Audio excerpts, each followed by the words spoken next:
This is Jane Wu, and he was not having the best day. He just got into the biggest hunter academy, but in the worst class where nobody had any talent. On the very first day, the bullies dragged him into a storage room to mess with him. Suddenly everyone ran out of there like they had seen a demon. But it wasn't a demon, it was Jane Wu releasing a terrifying power that nobody had ever seen before. On top of that scary power, the guy is also a master swordsman, and has insane strength. He's so strong that during a dungeon test, a boss appeared out of nowhere, and things got out of control, but he was completely calm. He just walked up to the boss and took it down with a single punch. Everyone was left completely confused about how a student from the worst class killed a monster, so overpowered that even the teachers couldn't handle it. What nobody knew is that Jane Wu is the reincarnation of the greatest hunter in history. In his past life, he sacrificed himself to save the world. 42 years later, he woke up in this body in a hospital with no idea what was going on. Looking in the mirror, he saw that his face was completely different. The last time he saw the city, it was completely destroyed with people scattered across the streets. But now, looking through the window, the city had tall buildings standing and was full of healthy people walking around. He was moved because he saw that his sacrifice was worth it. But the joy didn't last long. Everything started shaking out of nowhere, and he went outside to see what was happening. Getting into the middle of the crowd, he spotted a monster portal. A young hunter named Go Yun-che was fighting a monster right in the middle of the street, surrounded by cameras and people cheering like it was a show. Hunting monsters had become entertainment. Nobody cared about the risks anymore. Nobody followed the rules he created. Jane Wu knocked the camera down right away, called the guards insane, and called out Yun-che in front of everyone for doing something so dangerous near people. But she didn't give a damn about what he said and just walked away, leaving him talking to himself. With the city so different and not knowing anything, Jane Wu remembered something. Before dying, his partner Bei Wushik had said he was going to create an academy to train the new generation. He went to the school and saw a giant portrait of himself right at the entrance. He walked in pretending to be a transfer student. When he came face to face with Wushik, the old director didn't believe him at all, until he dropped some dirt that only the two of them knew. The woman Wushik chased after for years and got rejected by over and over. Since only Jane Wu knew about that, Wushik was shocked and asked how he came back in the body of some kid, but the MC had no idea either. They spent some time talking about how much the world had changed, and how the old rules nobody follows anymore. But the main problem was something else. Jane Wu's sword was locked away in the storage of another old partner, Sok-du, who is now Go Yun-chao's grandfather. The same girl Jane Wu had just argued with on the street. The plan was simple: get into the academy, get close to Yun-che, and get the sword back. Wushik handed over the enrollment papers with a sigh. The director asked him not to be too hard on the students, and the MC told him to relax because he planned to join Class E just to not draw any attention. The next day, at the academy, someone was trying to find the right classroom. It was the protagonist, and joining a class again actually made him nervous. He told himself not to stand out too much while he looked for Go Yun-che. Then a girl asked what he was doing blocking the classroom door. She told him that if he wasn't going in, he should move because he was in the way. The MC apologized and said he was heading in now. But then for some reason the girl leaned in close to his face, and he immediately felt awkward. She asked if he was the dog from yesterday. That left the protagonist confused. As she walked in, she said she didn't expect the transfer student to be him, but it wasn't her problem. The MC asked why she kept calling him a dog, but she gave no answer and just left him standing there even more confused. He could only think that kids these days were hard to understand. Once he entered, he felt everyone staring at him. The whole class had turned to look. Some boys whispered, asking if the new guy was the dog from yesterday. A few girls were saying the same thing. The MC wondered what was going on. It was his first day, yet everyone already knew him. Still, he decided to ignore it, and reminded himself he came here for his weapon, not anything else. While searching for a seat, something caught him off guard. There was a bouquet on his desk with a note from Wushik, congratulating him. The MC stared at it, wondering if new students really got things like this. After sitting down, he muttered that it was a waste of money. A second later, loud shouting made him look up. Someone was storming in while complaining about a teacher. It was a boy grumbling that his teacher forced him to come to class. As soon as he walked in, the room went tense. The MC thought kids really hadn't changed. They still acted like they owned the place. Then the boy noticed him and looked surprised. A grin spread across his face like he'd just found a new toy. He walked over saying he couldn't believe the protagonist was in his class. The dog from yesterday had ended up right here with him. He said he never expected that after the MC messed with Go Yun-che and talked trash about hunters. The protagonist asked how he even knew all that. The boy said the MC's video was all over the place, leaving the protagonist wondering what he was talking about. Then the boy smacked him and said it was crazy that someone who said all that still got into the academy. He mocked the MC for being only E rank and causing trouble with Yun-che, and the protagonist started losing patience. Then the boy suddenly held out a hand and said it was nice to meet him. He introduced himself as Ju Seok, and acted like the MC should already know who he was. The protagonist's face tightened as he remembered Woshek telling him to put up with the insults. Even so, he reached out too and gave his own name. That only made Jusok laugh, saying his parents must have been idiots to name him after a famous hunter. The MC forced a smile while telling himself not to punch the kid. Jusok then asked what it was like seeing Goat Yunche up close. He started talking about her body and said her face was pretty good for someone her age.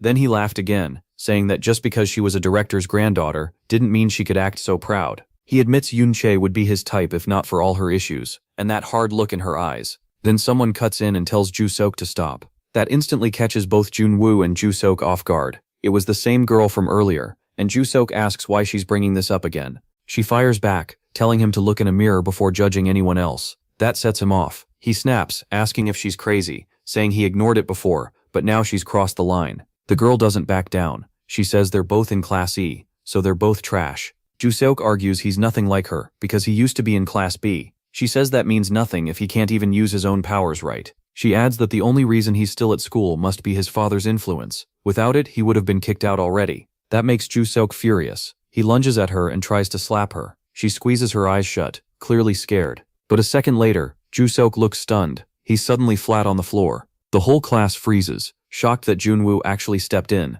Jusok glares up and asks if Mim Junwoo has lost his mind. Junwoo just stares back like it was nothing. Still in disbelief, Jusok asks if he really did that. Junwoo tells him that if he wants, he can get knocked down again. Jusok stands up and asks if Junwoo really wants trouble on his first day. He yells that he'll beat him until he learns his place in the school. Junwoo only laughs, not taking him seriously at all. Then, annoyed, he asks Jusok if he's ever been in real danger to talk that big. Jusok ignores the question and charges at him. Junwoo slips past him easily, thinking the punch was awful. His form is so bad that even a goblin could beat him. Before it goes any further, someone walks in. A teacher enters and asks what her students are doing. Jusok clicks his tongue, annoyed that she showed up right in the middle of it. As he heads out, he says he'll find Mim Junwoo later. He tells Junwoo to meet him behind the school if he wants to have some fun. A few hours later, Woshek looks irritated. He asks how Junwoo already caused trouble on day 1. Junwoo says he's actually been holding back a lot. Woshek says he already cleaned up this mess, but he has no idea what Jusok might do next. Junwoo asks what he means.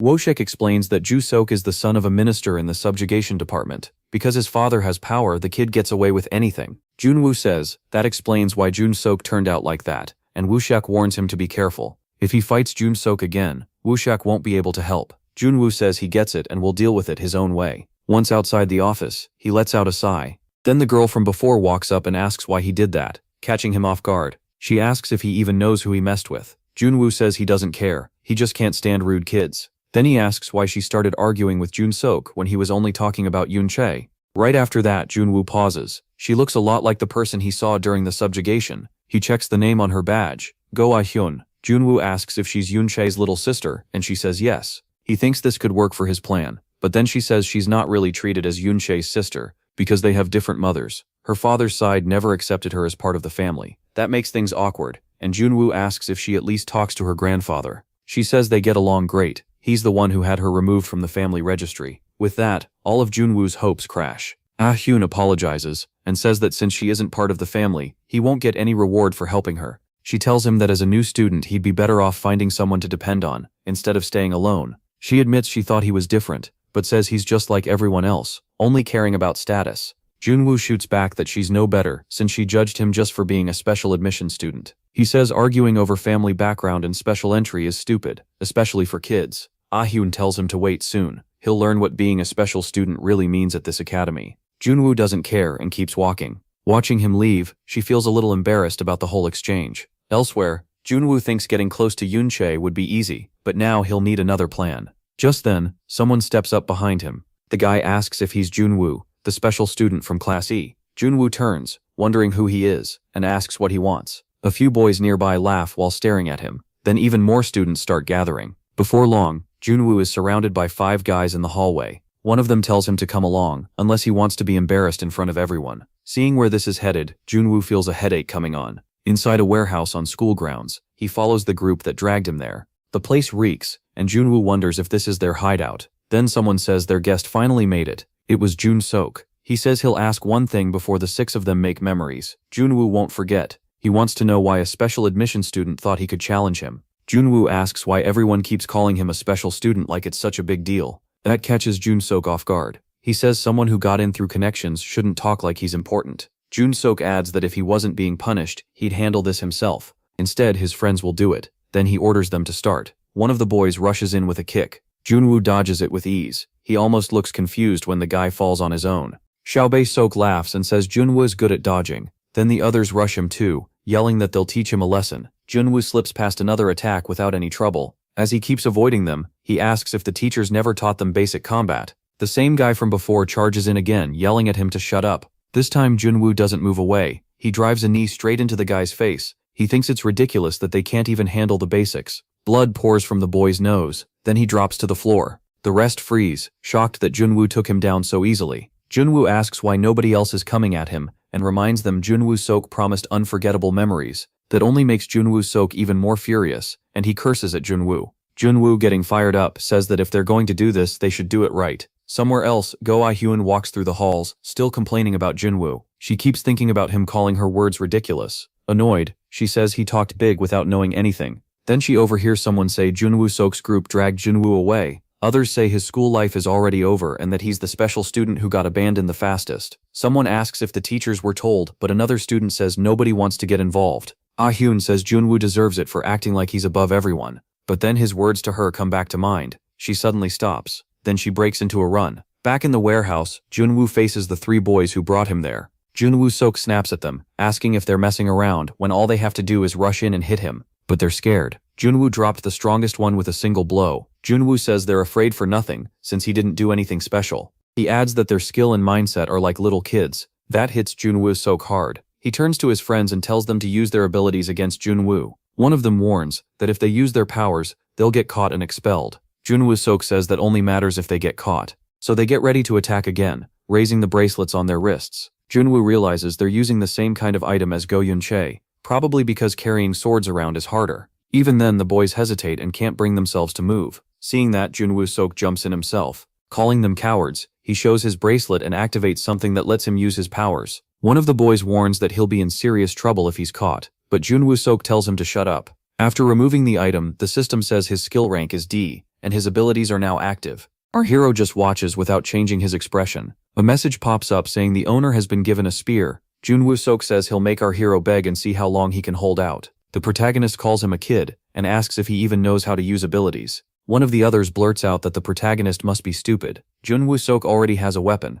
The MC grabs a broom and asks if summoning an item is what Junwoo Sok calls an ability. He adds that at least someone there actually gets it. Then our big guy levels the broom at Junwoo Sok. Clearly mad, he asks how this brat dared use an ability on someone outside a dungeon. At the academy office, someone mentions hearing that one of her new students already caused trouble. He says the kid had nerve, picking a fight with Jerwoo Kalmul Sok from Class B, and wonders why a special student with no hunter talent was put in Class E. The woman says that's not true. The man looks confused, and she tells him he has it wrong. She explains he was placed there because he never took the aptitude test, which only confuses him more. People who skip that test usually have combat power too high to measure, so he asks if the boy was really left out of evaluation. Until now, only Go Yun-chae had that status. He wonders if they're on the same level, then says someone like that should never be in the lowest class. She explains the director personally ordered the MC into Class E so he wouldn't attract attention. The man finds that odd since hunters usually want to stand out, but she says she doesn't know why. Before she can say more, someone suddenly shouts her name. It's Go A-shren, and the woman quickly asks what happened. Our heroine says the MC is in trouble. Back at the fight, the protagonist's broom keeps colliding with Jerwoo Kal's spear. Jerwoo Kal's Gosiakaliles Katamir Bomintercision, the Bro Kal's Drakal, 5 for person arrive. Take a wonder scopels for parskipele, for Robi like Sapalpi no sanda to get a wart sitting base. One of the boys can't understand it. Using that spear, Jerwoo Kalwachwal should be able to fight someone at Baron level. But the protagonist stops every strike, and the broom still hasn't snapped. Frustrated, Jerwoo Kalwa yells asking why he can't beat an E rank. He swings again, but our hero still looks completely calm. Jerwoo Kalwa can to call the ticking puri. T Jeremis his routly while there's will be Coleman. One of the others snaps back, telling the protagonist to shut up because he's just a special admission student. The MC explains that an ability's traits come from the weapon's power. As he dodges with ease, he asks what kind of core Jerwoo Kalmul Sok thinks that weapon has. Jerwoo Kalmul Sok only gets madder, and tells him to go to hell. That spear's core was a gift from his father, and it's the reason he got into the academy.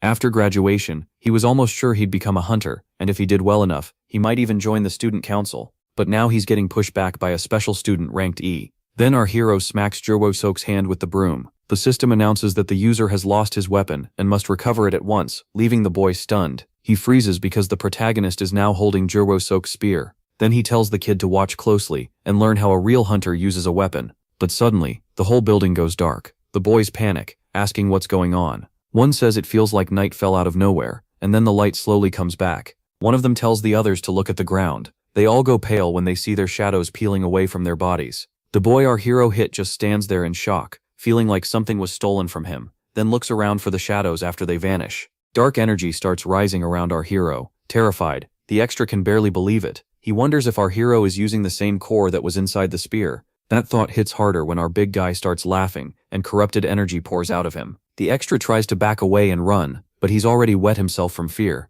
When our hero points the spear at his neck, Jo-Sook begs for his life. Cold-eyed, the protagonist gets ready to strike, then drives the spear toward him. Seeing that, the extra breaks down crying and tries to escape. But the system shuts the weapon down after a minute, and the spear starts fading away. Jo-Sook lies passed out. Our big guy starts kicking him, telling the extra to wake up already. The boy slowly opens his eyes, but the second he sees the MC, he screams. The protagonist says he hasn't even done anything, so the boy should stand up. The extra tries to get to his feet, still staring at the protagonist in fear. Our hero calls Jo-Sook a child, and tells him to answer the question. The MC says weapons and abilities are meant for catching monsters, then asks if using them outside a dungeon isn't dangerous. Jo-Sook says nothing. Our big guy presses him for an answer, and the extra finally admits it. Yes, it's very dangerous. The protagonist warns that if he ever sees him use that again, there will be punishment. Then he turns to the boy who helped corner him, and tells him to step forward. He orders the extra to throw a few more punches at him, which leaves the guy confused.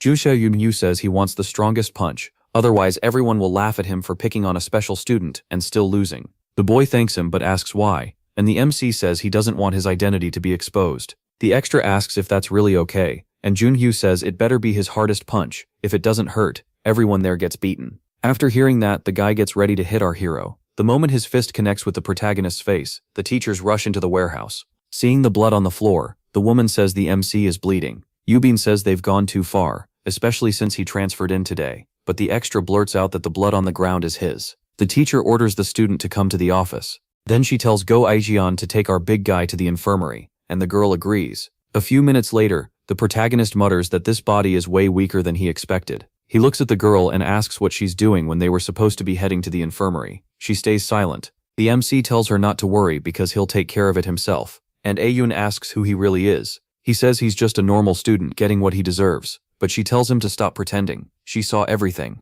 A little earlier, a teacher had sent her to check behind the academy. While searching alone, she heard a bunch of loud voices and went to see what was happening. What she saw our big guy do to the others scared her. Ayun asks why someone like him is in Class E when he could be in the top class, but the protagonist says it's none of her business. He doesn't want attention, so she should forget everything she saw. Go Xiaobei-jun says he's right, and that she's just like him. That leaves the protagonist confused. She admits she judged him just because he was a special student, and even looked down on him. Then she apologizes. Our hero says it's fine, and just wants to go to the infirmary, but Oh Xiaobei-jun says she still needs to ask something. She asks for his help because she wants to join the student council. Surprised, the protagonist asks her to say that again. Dae Yunqing explains that she needs a sponsor to get in, and the MC asks if that means using the sponsor for personal gain. She says yes, and that's why nobody wants to back her. Just as she's about to ask him, he turns her down, saying he's too busy. Dae Yunqing says she won't ask for free. If there's anything he wants, she'll do it. He says what he wants isn't something she can give.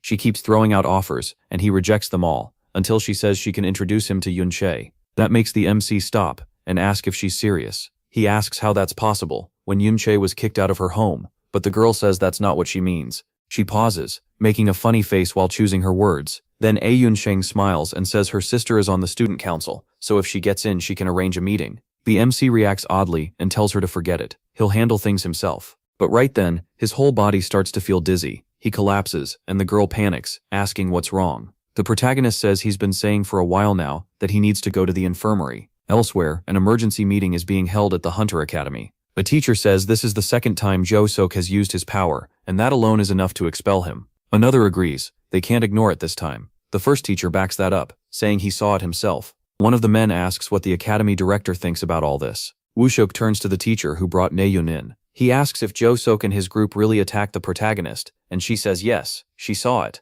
To be sure, he asks again if she witnessed it herself. She gives the same answer. Then the director suddenly laughs and thanks the protagonist for getting beaten up, leaving the teacher stunned. But he quickly turns serious. Using abilities is banned, and since this isn't the first time, Jae-Sok has to be punished. By the rules, he should be expelled, but someone cuts in. He says he has something important to add, and Woo-shek lets him speak. Without a hint of shame, the man argues that expulsion is way too harsh. When Woo-shek asks why, he says this kind of behavior isn't strange for a teenager. Yubin snaps back that this was far beyond a simple mistake. It could have caused a disaster. The man keeps defending Jo-sok, saying the boy is gifted and could become one of the academy's best. Then he asks if she's really willing to ruin that over one error. Even while admitting Jo-sok was wrong and made a serious mistake, he insists expulsion is too much. In his view, a week-long suspension is enough to teach him a lesson. Woo-shek says he gets what Jo-min is saying, and Jo-sok's punishment will be decided later. After that, he says they've talked enough, and ends the meeting. The teachers begin filing out of the room.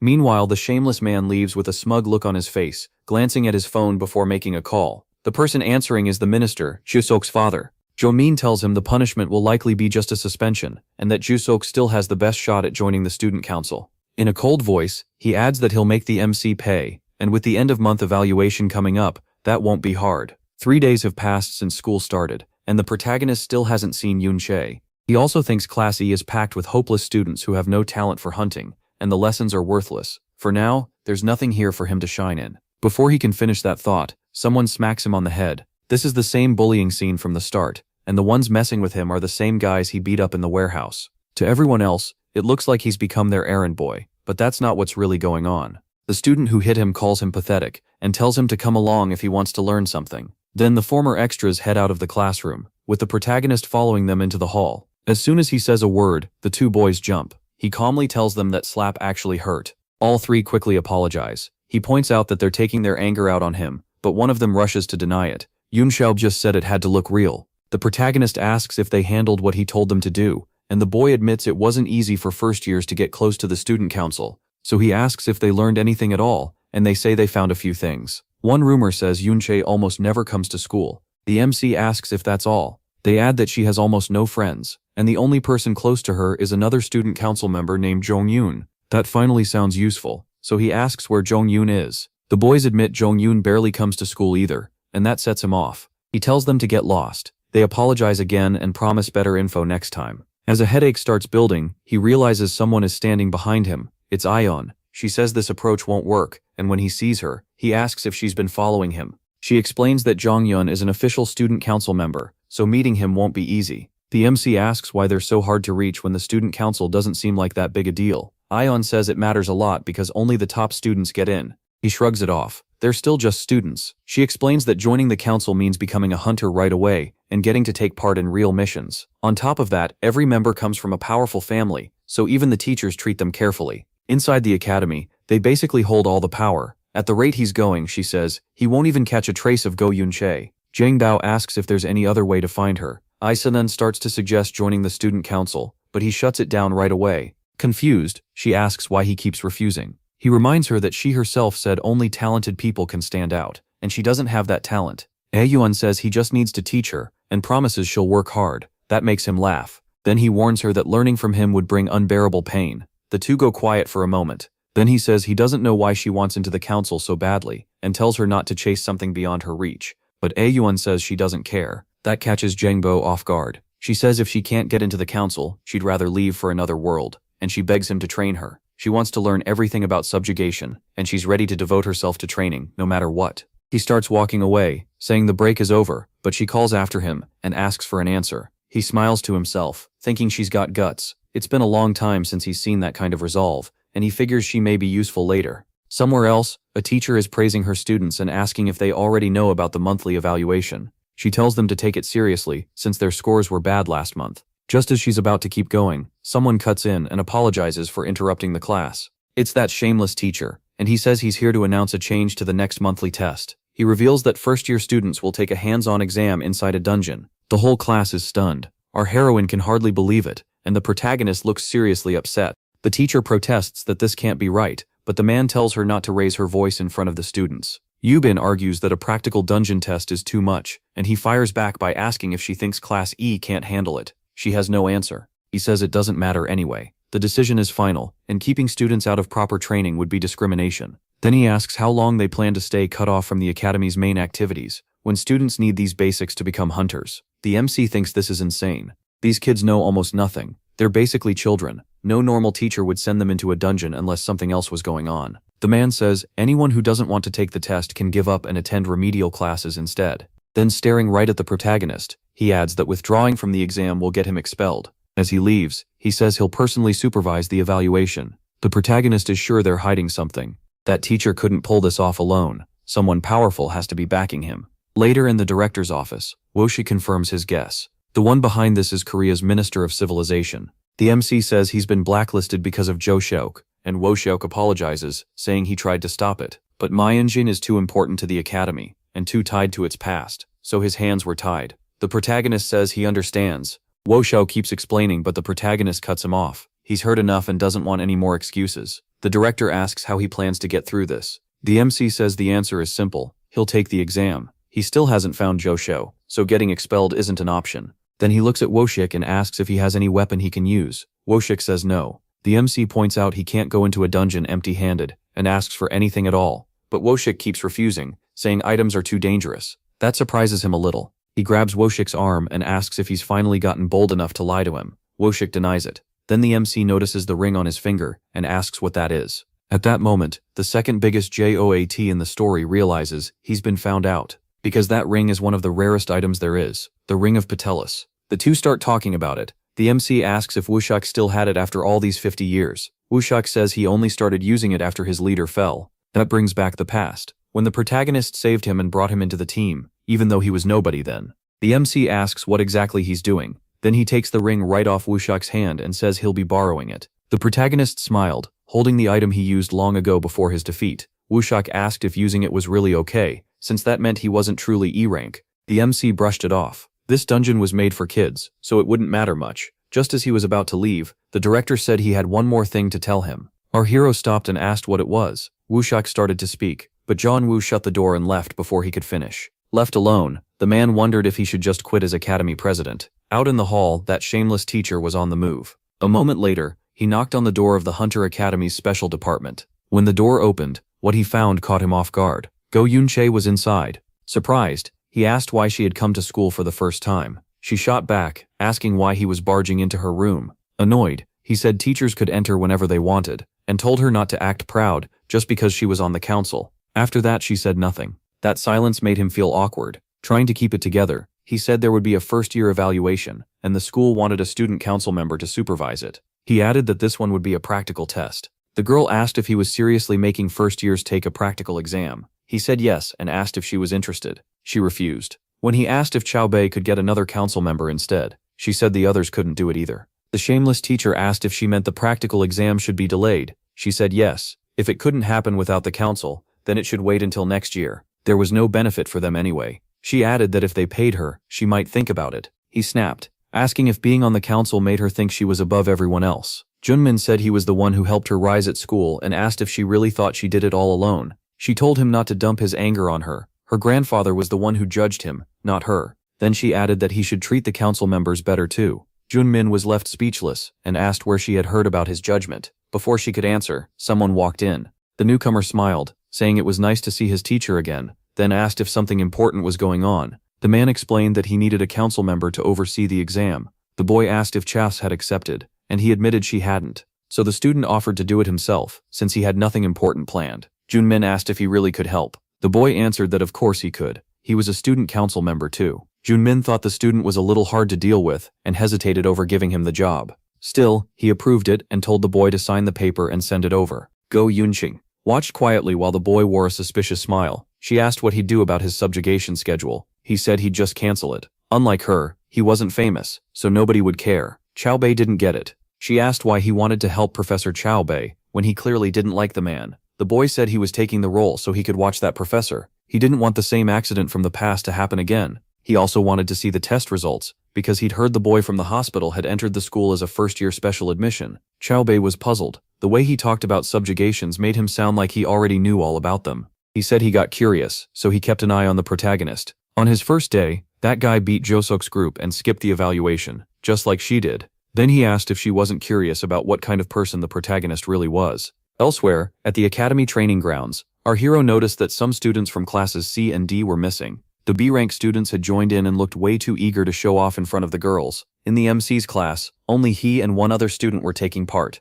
Someone asked if just the two of them were entering the dungeon. It was Ayeon. As she got ready, she said it was better this way, since they wouldn't have to wait for their turn to fight. Our hero asked why she was there, and she said the answer was obvious. She was taking the test. Ayeon told him not to worry because she wouldn't be a burden. Junwoo replied that a low-level dungeon still wasn't easy. He told her to stop while he was still being nice, and warned that this test was set up from the start to make Class E quit. Ayeon didn't care. She reminded him she'd do anything to join the student council, and anyone aiming for the council couldn't fail this exam. He was about to answer when someone cut in and told the students to listen up. It was that shameless teacher. He said the test wasn't dangerous, but since it was still a school exam, nobody should relax. Then he explained that it would be held in a low-grade dungeon, and each group could have up to 8 members. After the teams sorted themselves out, Class A would go first and the others would wait. When someone stepped in, the teacher said everyone probably already knew him as a student council member. It was the boy from earlier, introducing himself as Kim Jong-yeon. Hearing that name, our hero was startled.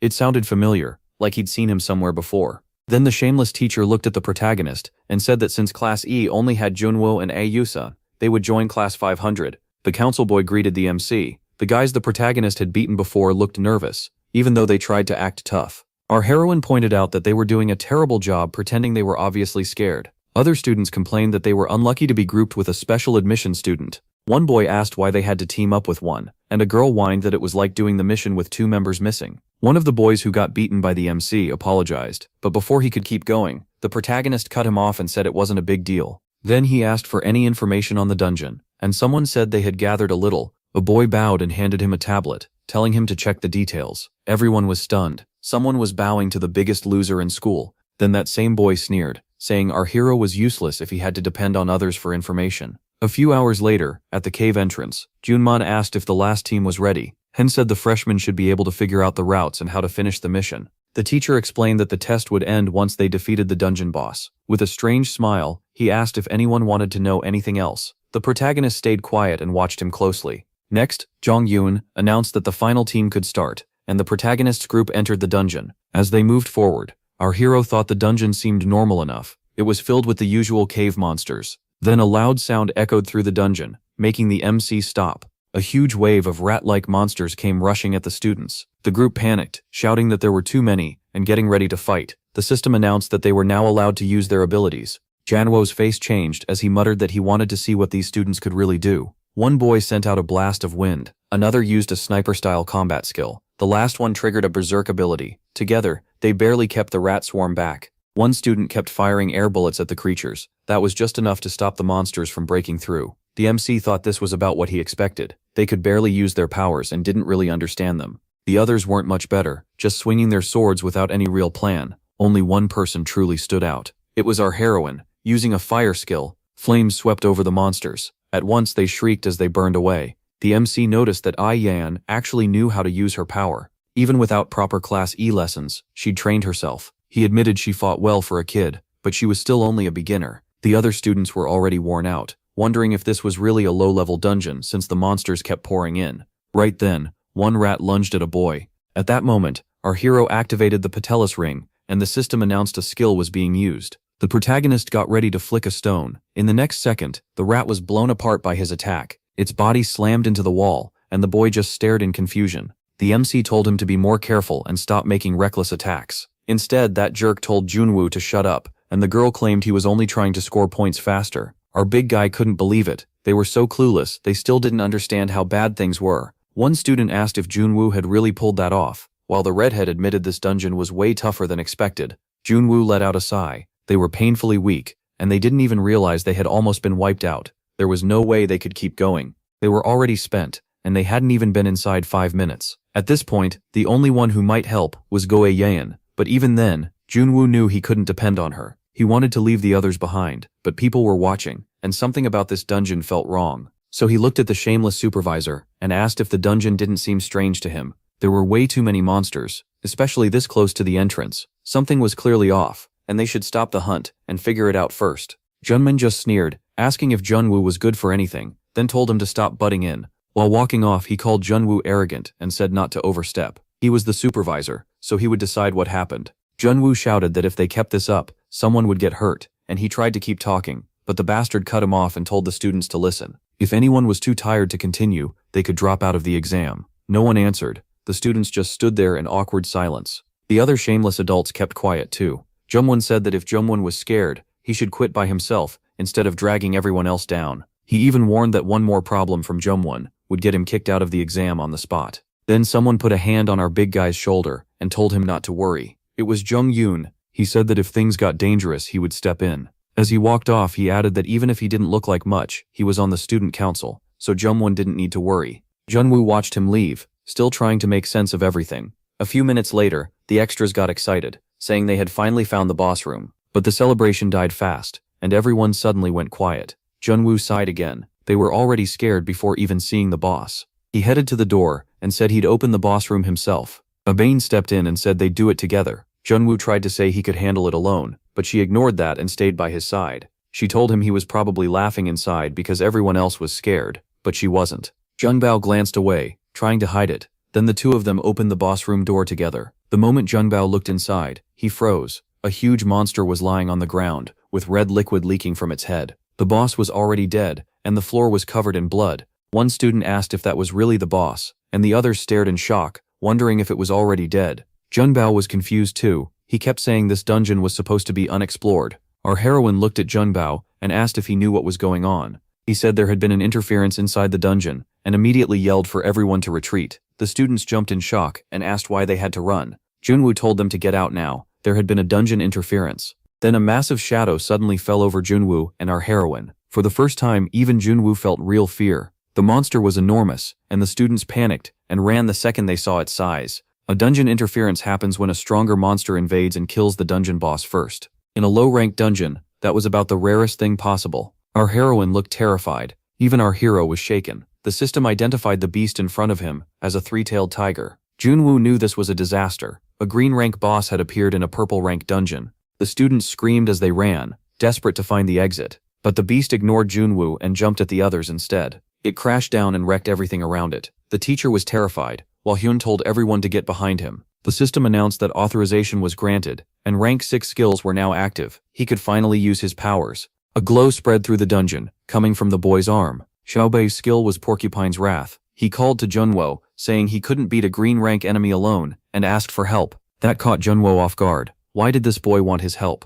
Hyun apologized and admitted he already knew Junwo had powers, since he passed without taking the entrance exam. Everyone was stunned, and one of the students asked if Junwo was like Cha. Junwo was speechless. A few days earlier, a system window had said his abilities couldn't be measured. Wushik had expected that and said Junwoo technically still passed. Junwoo answered that he didn't want attention. The man told him this was one of the few things he had almost no control over. If Junwoo wanted to stay unnoticed, the teachers would probably just ignore it. Then he added that when he said he could handle it, he really meant almost nobody would care enough to look into it. Junwoo muttered that he shouldn't have done that. Back in the dungeon, he rushed forward and said he'd help, however he could. Hyun thanked him and told him not to worry. Right after that, the tiger moved to attack them. For some reason, Hyun looked confused. As he prepared to block, he spotted an opening. He fired several mana spikes at the tiger. The beast tried to defend itself from Hyun's attack, but he gave it no time to recover and struck again right away. 2 spikes stabbed into the monster's body. That second hit sent the creature into a frenzy. One student said a student council member really was on another level,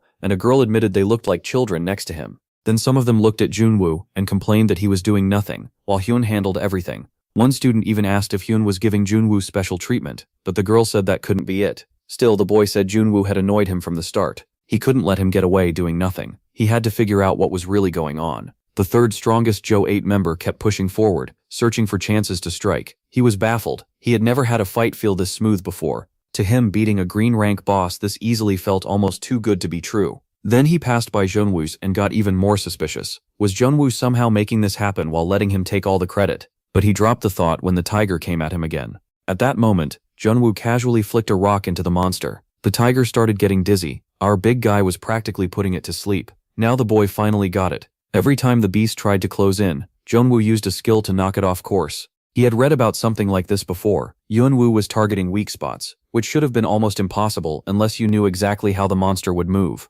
What shocked him most was that Junwoo was doing all of it without anyone noticing, and that made him wonder who Junwoo really was. Still, none of that mattered right now. They had to beat the tiger and get the students out. So he struck the monster in the head again, and that blow finished it off. The boy stared at the tiger's body, deep in thought. After seeing that fight, the other students were amazed. They kept saying someone from the student council was incredible, and that their senior was the best. The shameless supervisor laughed to himself. He had thought the incident from 2 years ago might happen again, but now it looked like everything would be fine. And if Junwoo had really gotten an evaluation exemption for no reason, that could be used to throw him out of the academy. But Junwoo stopped everyone, warning that the monster was still alive. Staying there was dangerous, so they needed to leave now. Then someone suddenly yelled at him to watch it. It was that same guy from earlier, saying Junwoo was only talking like that to steal points. Then he jumped in front of the beast. He shouted that he wouldn't let Junwoo take the credit, and that he'd land the final blow himself. Unfortunately for him, the tiger opened its eyes and pounced. And yes, it went straight for that idiot. Junwoo could only think the guy was a complete fool. But then the second greatest Junwoo jumped in front of him, and in the next instant, his arm was torn off. The boy coughed up a huge mouthful of blood. The one who caused it stood there in shock. The students and even the professor were horrified. As the boy collapsed, everyone cried out, asking if he was still alive. Then Junmun told everyone to run. When the students asked if he'd be okay, he told them to worry about themselves. Our heroine was terrified. A student council member had gone down in one hit, and she had no idea how to help.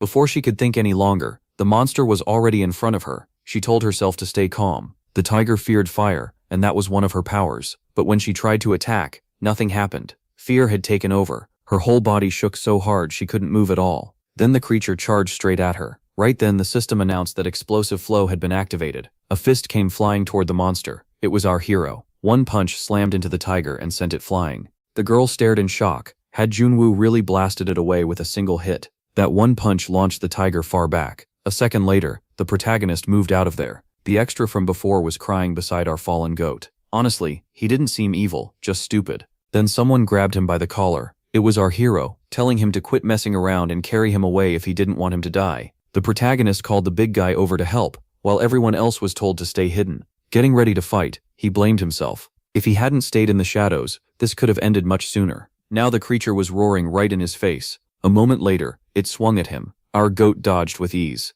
After that, the tiger started pulling sharp weapons from its body. It came at the MC with something like a spear, but he avoided it. At the same time, the system announced that weapon capacity had been activated. With flow active, the protagonist drove another punch into the monster. At this point, it really felt like the tiger had to be finished. And then our hero triggered another skill. It was actually the same one, but now he fired off several blows at once. The people watching were stunned that the protagonist was overpowering the tiger. Even our waifu couldn't take her eyes off her future husband. The shameless guy was confused too, watching the protagonist beat the tiger down. He couldn't understand it. Junwoo had seemed useless before, and now he looked like a totally different person. That only made him angrier, wondering if the protagonist had really passed without the test. From the way he fought, the protagonist looked stronger than the veterans, and he was even using an ancient weapon. Then someone yelled that using an ancient supernatural weapon was too dangerous. Our hero ignored him and kept pushing forward. He already knew the risk. The professor was obviously talking about the penalty. Every ancient weapon had one.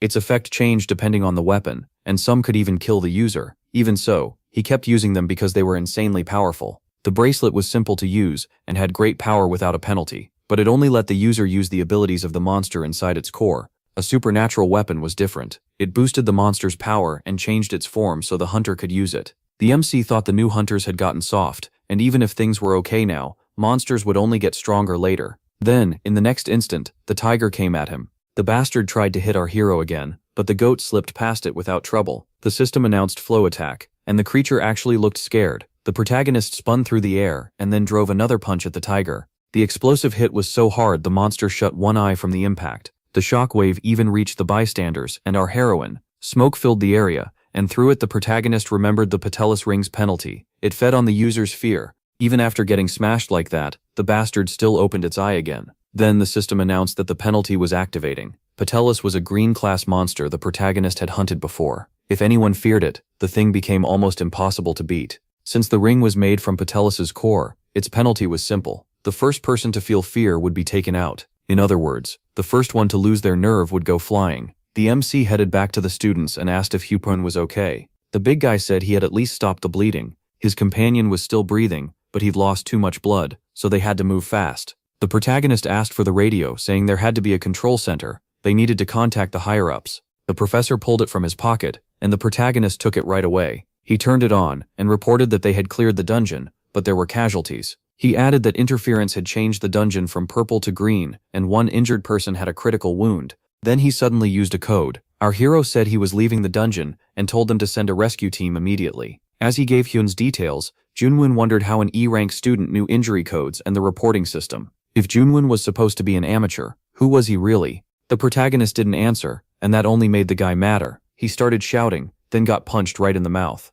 Of course, the one who hit him was the protagonist. While the guy teared up, the protagonist said a supervisor should know how to read the situation. Still, the idiot wanted to keep arguing. That's when the big boss stepped in and warned that one more word would send the extra packing. After that, the professor finally shut up. A few minutes later, outside the dungeon, the students came out. Our hero looked grim as he checked his companion's condition. Woo-shik asked if the protagonist was all right. He said his friend had acted without holding back, and the MC answered that because of that, no one died. The second greatest goat warned that everyone would hear about this soon, and Sikdu would find out too. That was enough for the protagonist. He said a teacher from the school had tried to get rid of him, and a 19-year-old student had lost an arm. Then he asked if Woshak really thought any of that made sense. Seeing that expression, Woshak started shaking. Our hero made it clear if this ever happened again, he would not let it go. As he walked off, the MC added that his friend really wouldn't want to see him like he used to be. A few hours later, the shameless teacher was in Woshak's office. He said there had been problems with the test, and claimed Cha was the one who pushed for the practical exam.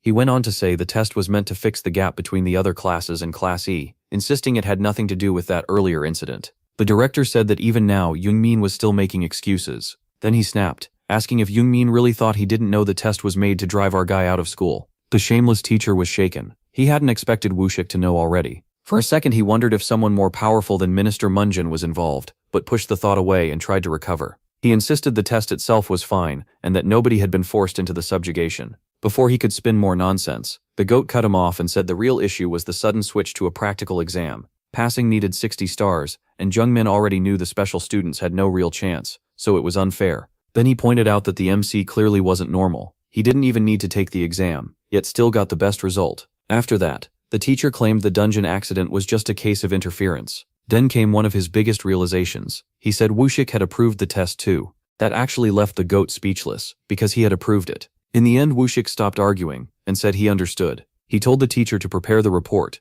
They would review the footage before making a decision. The shameless teacher left the office with a smile. But he froze when Woo-shik stopped him and said he wanted one thing understood. He was not afraid of Minister Monjin. The only person he had ever feared was Junwoo, from 40 years ago. The man asked what that meant, and Woo-shik warned him that if something like this happened again, there would be nothing he could do to protect Junwoo. That warning filled the teacher with fear. Outside the academy president's office, the shameless teacher let out a long sigh. Then he called the minister and said the matter wouldn't get out. Munjin replied that, luckily, Jung-yoon's injury wasn't fatal, so Jung-yoon wouldn't be blamed for the incident. And since Yoon was never an official candidate anyway, and had gotten Professor Choi kicked out, he should be thankful it wasn't worse. The teacher apologized, and admitted he hadn't expected our hero to be that strong. The minister then asked if the protagonist's skill really was enough to justify his admission. Before the teacher could answer, Mo Xiaobei cut him off, and said he'd get straight to the point. As a member of the Parents' Association, he believed the student council candidates were already decided, and he asked for Junmin's thoughts. Scared,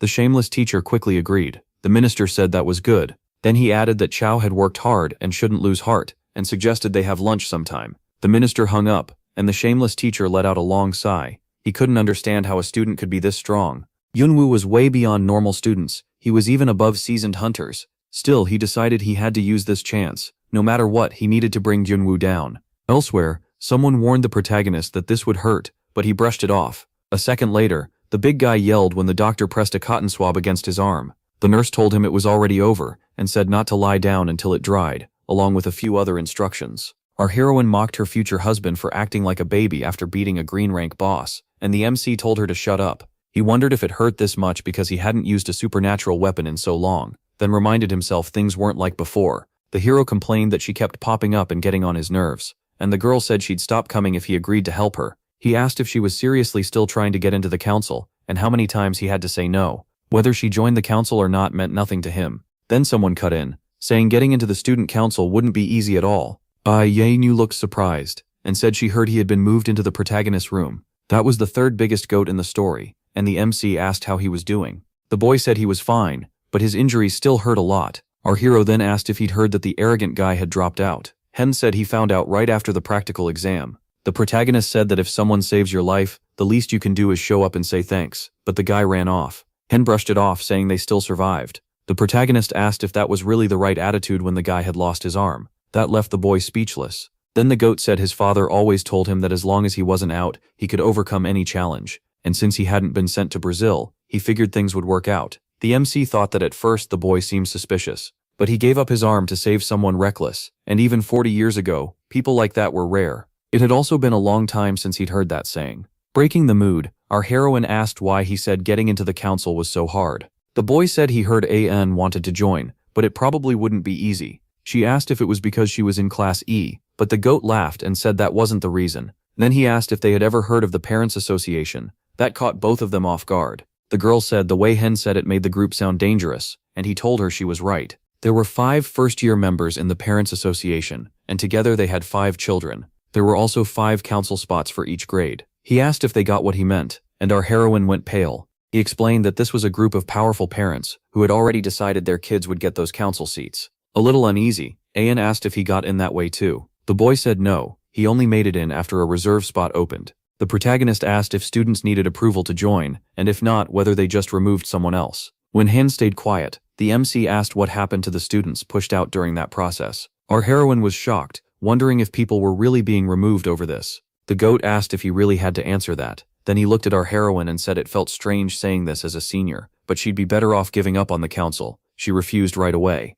Was he really telling her to quit before even trying, just because the Parents Association might hurt someone? Looking at the protagonist, she asked if he didn't think this whole thing was messed up and needed to be fixed. The MC knew the school's corruption was putting students in danger, and yes, he wanted to step in, but Digantiena's return mattered more. So he repeated what he'd already said. Nothing else mattered until he found Xiao. Right then, the boy said she had shown up at the perfect time. Their second heroine, or maybe the main one, appeared behind the protagonist. Yunqi walked over to them. Our hero was stunned, thinking things were suddenly falling into place way too fast. Yunqi stood up with a huge smile and went to greet his girlfriend. He said it had been a while since they'd seen each other, but she ignored him completely and walked right past him toward our heroine. Yunsheng said her sister had already tried more than once to make her leave the academy. Then she asked what Yunqi planned to do now that she was already enrolled and studying there. Yunqi didn't answer. She just stared at her sister. And just like that, a full waifu war started, while the 2 goats watched in awkward silence. The protagonist had no idea what happened between them, but one look told him it was serious. He started wondering if Ayun wanted to join the council just to beat Yunqing. Our heroine said there was nothing else to do, so she was leaving. When the MC tried to speak, she cut him off and said his situation was even worse. For the first time since arriving, Yunqi finally spoke and asked if her sister had been hurt. Ayun looked surprised. Then she walked away saying it was too late to act like she cared. Now, trying to ease the tension, Hyun thanked his friend for coming and asked if the protagonist and Yunqi already knew each other. As they stared at each other, he joked that their first impression probably wasn't great. He then figured he'd better leave before he ruined their date. So he headed out, saying he had things to do. The MC said he wanted to talk to Yunqi, and the 2 left the room together. Watching that, Hyun felt even more uncomfortable about the whole weird mess. Later, in the hospital hallway, Yunqi asked what his problem with her was. The protagonist realized he hadn't prepared for this talk when they first met. He thought about being direct, then considered saying he was a fan to get closer to her, but knew that wouldn't actually help. She said she'd heard he took part in the subjugation during the practical exam. When he tried to downplay it and say Hyun did everything, she cut in, his friend couldn't have handled that alone. She stressed that it was a panic-filled situation, yet a first year managed it, and even the advice he gave earlier wasn't something a beginner would say. The hero was about to make up another excuse, but instead he just said she was way too sure of herself. In a teasing tone, Hyunqi asked if he was seriously trying to provoke her. Janhwa said of course not, he just wanted to know if they'd get along. Trying to end it, she asked if he wanted to join the council or something. She guessed he was probably trying to make connections, but said he didn't need to. His skills already stood out. The protagonist said he had no interest in the student council, but she cut him off again and said she had one last thing to say. Dropping the playful act, she warned him that no matter what he did to get into the council, he should never drag her sister into it. The protagonist said the 2 sisters were really alike, which made Hyunqi frown in confusion. He went on to say that Ayun was the only one who wanted the council seat. He didn't care about it at all. He was only trying to get close to her because he had unfinished business with Sokdu. And then completely out of nowhere, she drove her elbow into his neck and slammed him into the wall. She demanded to know if her sister had asked him for something, and when the hero tried to answer, she told him to speak clearly. She pressed harder, Had a Yeon asked for help getting into the council, or for help taking revenge? Now the hero was getting annoyed and ready to fight back, but it didn't go that far. He only shoved her away, which caught her off guard. She quickly steadied herself, then fired off a kick at him. This time he had trouble blocking it. After dodging another strike, he realized she was seriously skilled. They locked eyes for a second, then moved again. He thought this was nothing like their last meeting. Her level was high, even by dungeon management team standards. Before he could finish that thought, our heroine attacked again. As he dodged, he realized he had really underestimated Yunche. She was insanely fast. He couldn't understand why her street subjugation looked so average when her real skills were clearly much better. She came in again, and he dodged one more time like he was about to counter, except that wasn't his real move. Instead, he grabbed the bandage on his arm, and suddenly flung it at her face. It worked. She was thrown off for a split second, giving him time to grab her by the pickle. He grabbed her by the neck and pinned her to the wall. She glared at him and asked if that move was against the rules. Jangbo shot back, asking if this school even had rules. She said that for a special student, he had gotten used to this place pretty fast. The protagonist admitted she was stronger than he expected, then asked what really happened in the last subjugation. She told him it felt nothing like he imagined. It wasn't about doing the subjugation well, it was about putting on a show for the crowd. That answer clearly annoyed him. Then she asked why he wanted to talk. Zhongbao said it wasn't a big deal, he just needed to meet Yunche's grandfather, and wanted her to bring some weapons from headquarters. That only made her stare at him. She said there was no way she could take weapons from there. MC said he'd heard they were only display pieces, and since Sokdu ran the support house, getting a few shouldn't be hard. Yunche shut that down right away. There was no way her grandfather would agree. Before he could press further, a woman called out to him. While he still had a hand on the girl's shoulder, the nurse warned him he couldn't fight there. Yunche smacked his hand away, then she turned and left like nothing happened. Zhongbao said he was looking forward to seeing her again, but she snapped that she never wanted to see him again. He just said that would be hard. After all, she was Sokdu's granddaughter. A little later, he went back to his room. Yunsheng asked how things went with Cha, and Zhongbao said it went badly. Yunche said he figured as much. The protagonist asked if her relationship with her grandfather was that bad. Yun looked a little sad, and a little surprised. He said it wasn't exactly bad, but it wasn't warm either. They were more like coworkers than family. That caught MC off guard, so he asked if they really weren't close like family. Yunche said that was right. Then Yunche asked what he had talked to her about. He said he asked Xiaobei to get something for him, but she refused. Yunche said that made sense. His friend had never asked her grandfather for anything before, just being around him was scary. The protagonist asked what he meant. Yunche said it wasn't something he could talk about there. Then he laughed and said the request was doomed from the start. Zhongbao asked if he should just offer her money, which only made Yun laugh harder. He said only one thing would catch her attention. MC asked what that was. Velshrain said if he wanted a favor from Yunche, he'd have to make a Yun give up on joining the council. He didn't know why, but he was sure Yunche hated the idea of her sister attending the academy. Zhongbao thought that matched what she said during their fight. Yunche said if a Yun gave up, they might get what they wanted, but the protagonist suddenly told him to be quiet.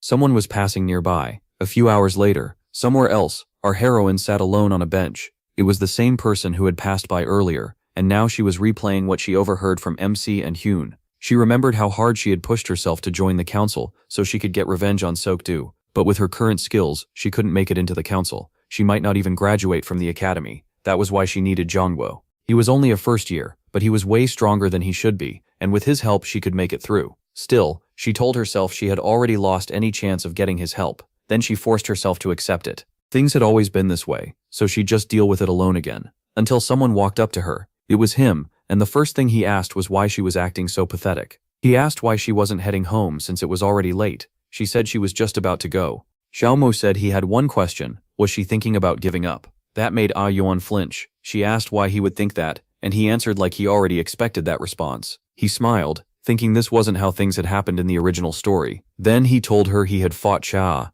She was shocked again, and asked what he meant. Xiaomu said he really did fight her, and Yuncheng was even stronger than he expected. That made things messy. The two of them couldn't get along and ended up clashing again, so he decided to change his approach. Instead of asking Yunche nicely, he said he'd threaten her. Ah Yuan just stared at him, confused. She said he was exactly how she imagined, way too aggressive, and asked if he was joking. The protagonist said no, he was looking for Yunche's weak spot. Ah Yuan couldn't imagine what weakness her sister could have. Xiaomu pointed at her. He said Yuncheng's weakness was her own sister. He told Yuan to think about it. Xiao was the council leader, a top hunter, and the granddaughter of the association head. So why would someone that powerful care so much about Ah Yuan? No matter how hard Ah Yuan worked, she shouldn't be able to reach Yunche's level. So there had to be another reason she wasn't in the Hunter Academy. Maybe Ah Yuan's presence could hurt Cha's future, or maybe Cha was scared her sister might take her place. Hearing that, Ah Yuan spit out her juice. She said that made no sense because she knew her own limits. Xiaomu told her it didn't need to be true, it just needed to sound true. That only confused her more. Then he said he'd help her. If she got strong enough to stand against Yun Che, they could find her real weakness. That left her even more stunned. Xiaomu asked if she wasn't confident. She steadied herself, thinking hard about something we still don't know. Then she shouted that she'd do it, and surpass her sister. MC thought this was how it should have gone from the start. He got up and said that was enough talking for today. There wasn't much time for today. There wasn't much time. Starting tomorrow, they'd train so she could become a council candidate before the second semester. Just as she started to ask something, he cut in and said yes, exactly. The Parents' Association and anything tied to it had to be taken down. As he walked off, he asked if she understood. Before he could leave, she called out to him again. With tears in her eyes, she thanked him and said she'd never forget this favor. Elsewhere, at a sushi restaurant, someone asked if their third guy was doing okay. Another said they'd been worried because the boy got full of confidence after making it into Class A. Someone else said this was worth celebrating since Jae Yuan was happy to have passed. Then a man arrived where they were gathered. It was the shameless professor, apologizing for being late, and everyone recognized him at once. One person said they heard there had been an accident during the exam and asked if he was all right. The professor said nothing serious happened. This meeting was made up of the first-year Parents' Association. Xiaomu said they should move on to the main reason for the gathering. With the semester ending, they had to get ready for the admission period, so they would start by checking the documents. After reviewing them, they were supposed to sign. He handed the first set to Tian's father, Young-kun. Then he kept passing out the papers to the others there, people with real influence in the industry, until he reached the last one, Jusuk's father, Minister Minjin, who had been a problem from the very start. The professor told them to sign at their own pace, and asked if anyone had questions. Jung did. He brought up the practical exam from a few days earlier, and said he'd heard a special student cleared it alone. Then he asked if there was any chance that boy might run for the council. That question shocked everyone. The shameless professor said our hero had shown no interest, and their children had nothing to worry about. Honestly, he added, it was very unlikely that Junwoo would apply at all. After that, the minister said he had a question too. He asked if the professor had a backup plan in case that guess was wrong. Jumin said, of course he did, and told them not to worry. He'd do whatever it took to make the plan succeed. Smiling, he promised that every one of their children would get into the student council. The next day at the Hunter Academy, Jungwoo walked into class. Right away, someone shouted that he was finally here. A bunch of students rushed over and started firing questions at him. They kept asking how he managed to clear the dungeon by himself, and he could barely keep up. Jungwoo had no idea how things got this crazy. Then he noticed the reason, a poster on the wall saying he ranked first on the test. He thought it was completely ridiculous. Even after several minutes, the class still wouldn't stop questioning him. Jungwoo let his aura out and told them to move. He didn't even know them. That was when the other students realized he wasn't the same old Jungwoo anymore. He walked to his seat, and our heroine noticed him right away. Jungwoo told her he never thought the professor would actually give him a perfect score. She said they don't change test results, so they showed his real score. That at least told him the rankings weren't rigged. Then he asked if she had been doing what he told her. She said yes, then asked how long the physical training would last. Jusuk told her good gear means nothing if her body can't keep up. She got that, but reminded him the final exams were coming soon. He asked if it was another dungeon. Nanori said no, it would be a written test and a sparring match. Jusuk thought the academy's tests were weird. Why did students have to fight each other? Still, he said this was better. She only had to beat one person. Naturally, she asked who. His answer was simple, Jusuk. He was clearly one of the student council candidates. His father was the minister, and after everything he had done, the professor had even tried to fail him. And none of this mess would happen without the Parents' Association backing it. They said council members were picked by exam scores, so there was a chance Jusuk might not make the first cut. If she beat him, she could clear the first stage without trouble. Hearing that, she started thinking it over. Jusuk sent out wonders like the fool. A job to Kansu's wasn't confident. She said she'd try, and he pushed back. Just try. She quickly changed it and said she'd do it. He liked that answer, then said they'd start martial arts training tomorrow, and if she had time, she could bring some friends. Her face changed right away. Quietly, she admitted she didn't have any friends. That made Junwoo look at her with pity. She immediately called him out, asking why he was looking at her like that, when he didn't have friends either. Junwoo asked why she'd think that. He said Wushik was his friend, then tried to think of anyone else. No one came to mind. Then he remembered someone once telling him something, but he couldn't fully recall it. As that memory came back, Junwoo suddenly went quiet. Ayoon asked what was wrong. Was there a problem? Keeping a blank face, Junwoo said it was nothing. He had just lost focus for a second. Back at the hospital where our hero had been before, Yoon was stuck thinking about how boring the place was. At least having his classmates there had helped a little. He figured he might as well watch something on this YouTube channel. He reached for his phone, then noticed his arm was gone. The moment it hit him, his face fell. Then someone came into the room and called out to him. As soon as he saw who it was, his mood got better. He asked if his father hadn't gone to work. The man said he had spoken to the team leader and got some time off. He asked if Hyun felt any better, and Hyun said at least he wasn't in pain. His father told him he had once lost an arm during a subjugation too, but he never gave up on his dream. In the end, that made him an even stronger hunter. He said if Hyun kept training, his left arm would keep improving day by day. Then he pulled something from inside his shirt and said he had found something important. He claimed he could prove the Parents Association was tied to the accident from 2 years ago. Hyun asked if he was still stuck on that, and his father wondered if even the test had been planned before cutting himself off. After that, he fell silent. Right when the man was about to keep going, Hyun snapped at him. He told his father to stop digging into it. He had already been fired over that investigation, and their family had lost everything because of it. So what was he still trying to do now? For the first time, Hyun really might have gone too far. His father couldn't even answer. Hyun said the truth was simple. No matter how much he investigated, he'd never bring down the Parents Association, and he'd never hunt again either. When his father tried to respond, Hyun cut him off and said he didn't want to hear another story about his grandfather. No one was going to believe something from 40 years ago anyway. After Hyun left, his father sat on the bed, wondering what he should do next. Somewhere else, Junwoo asked his underlings if they had learned anything new. The chubby one said, classes C and D seemed clean. Junwoo asked about the others, and the boy admitted it was hard to question students from classes A and B. Junwoo knew they were trying to find out who wanted a council seat, but this job was too big for them. Even so, he said they had worked hard and deserved a reward. The boys quickly said they didn't need one. Junwoo told them that when an adult offers money, kids should take it and say thanks. He handed it over and told them to just accept it before he got annoyed. The chubby one looked inside and said it was only 1,001. Junwoo told them not to be shy, they could at least buy a snack. As they left, the boys thought that amount couldn't buy much, and Junwoo muttered that they really were good little lackeys. Watching them go made him remember when he was new, back when even 1,001 felt like a fortune, but he pushed that aside. What mattered now was training A Yun-chan, so she could beat Jun Shidu-sok. As for the written test, he could only hope she studied. The real issue was the fight. Jun Shidu-sok wasn't skilled, but they still had to be ready for whatever the association might pull. The bigger problem was finding a place to train A Yun-chan, since asking Woo-shik would bring too much attention.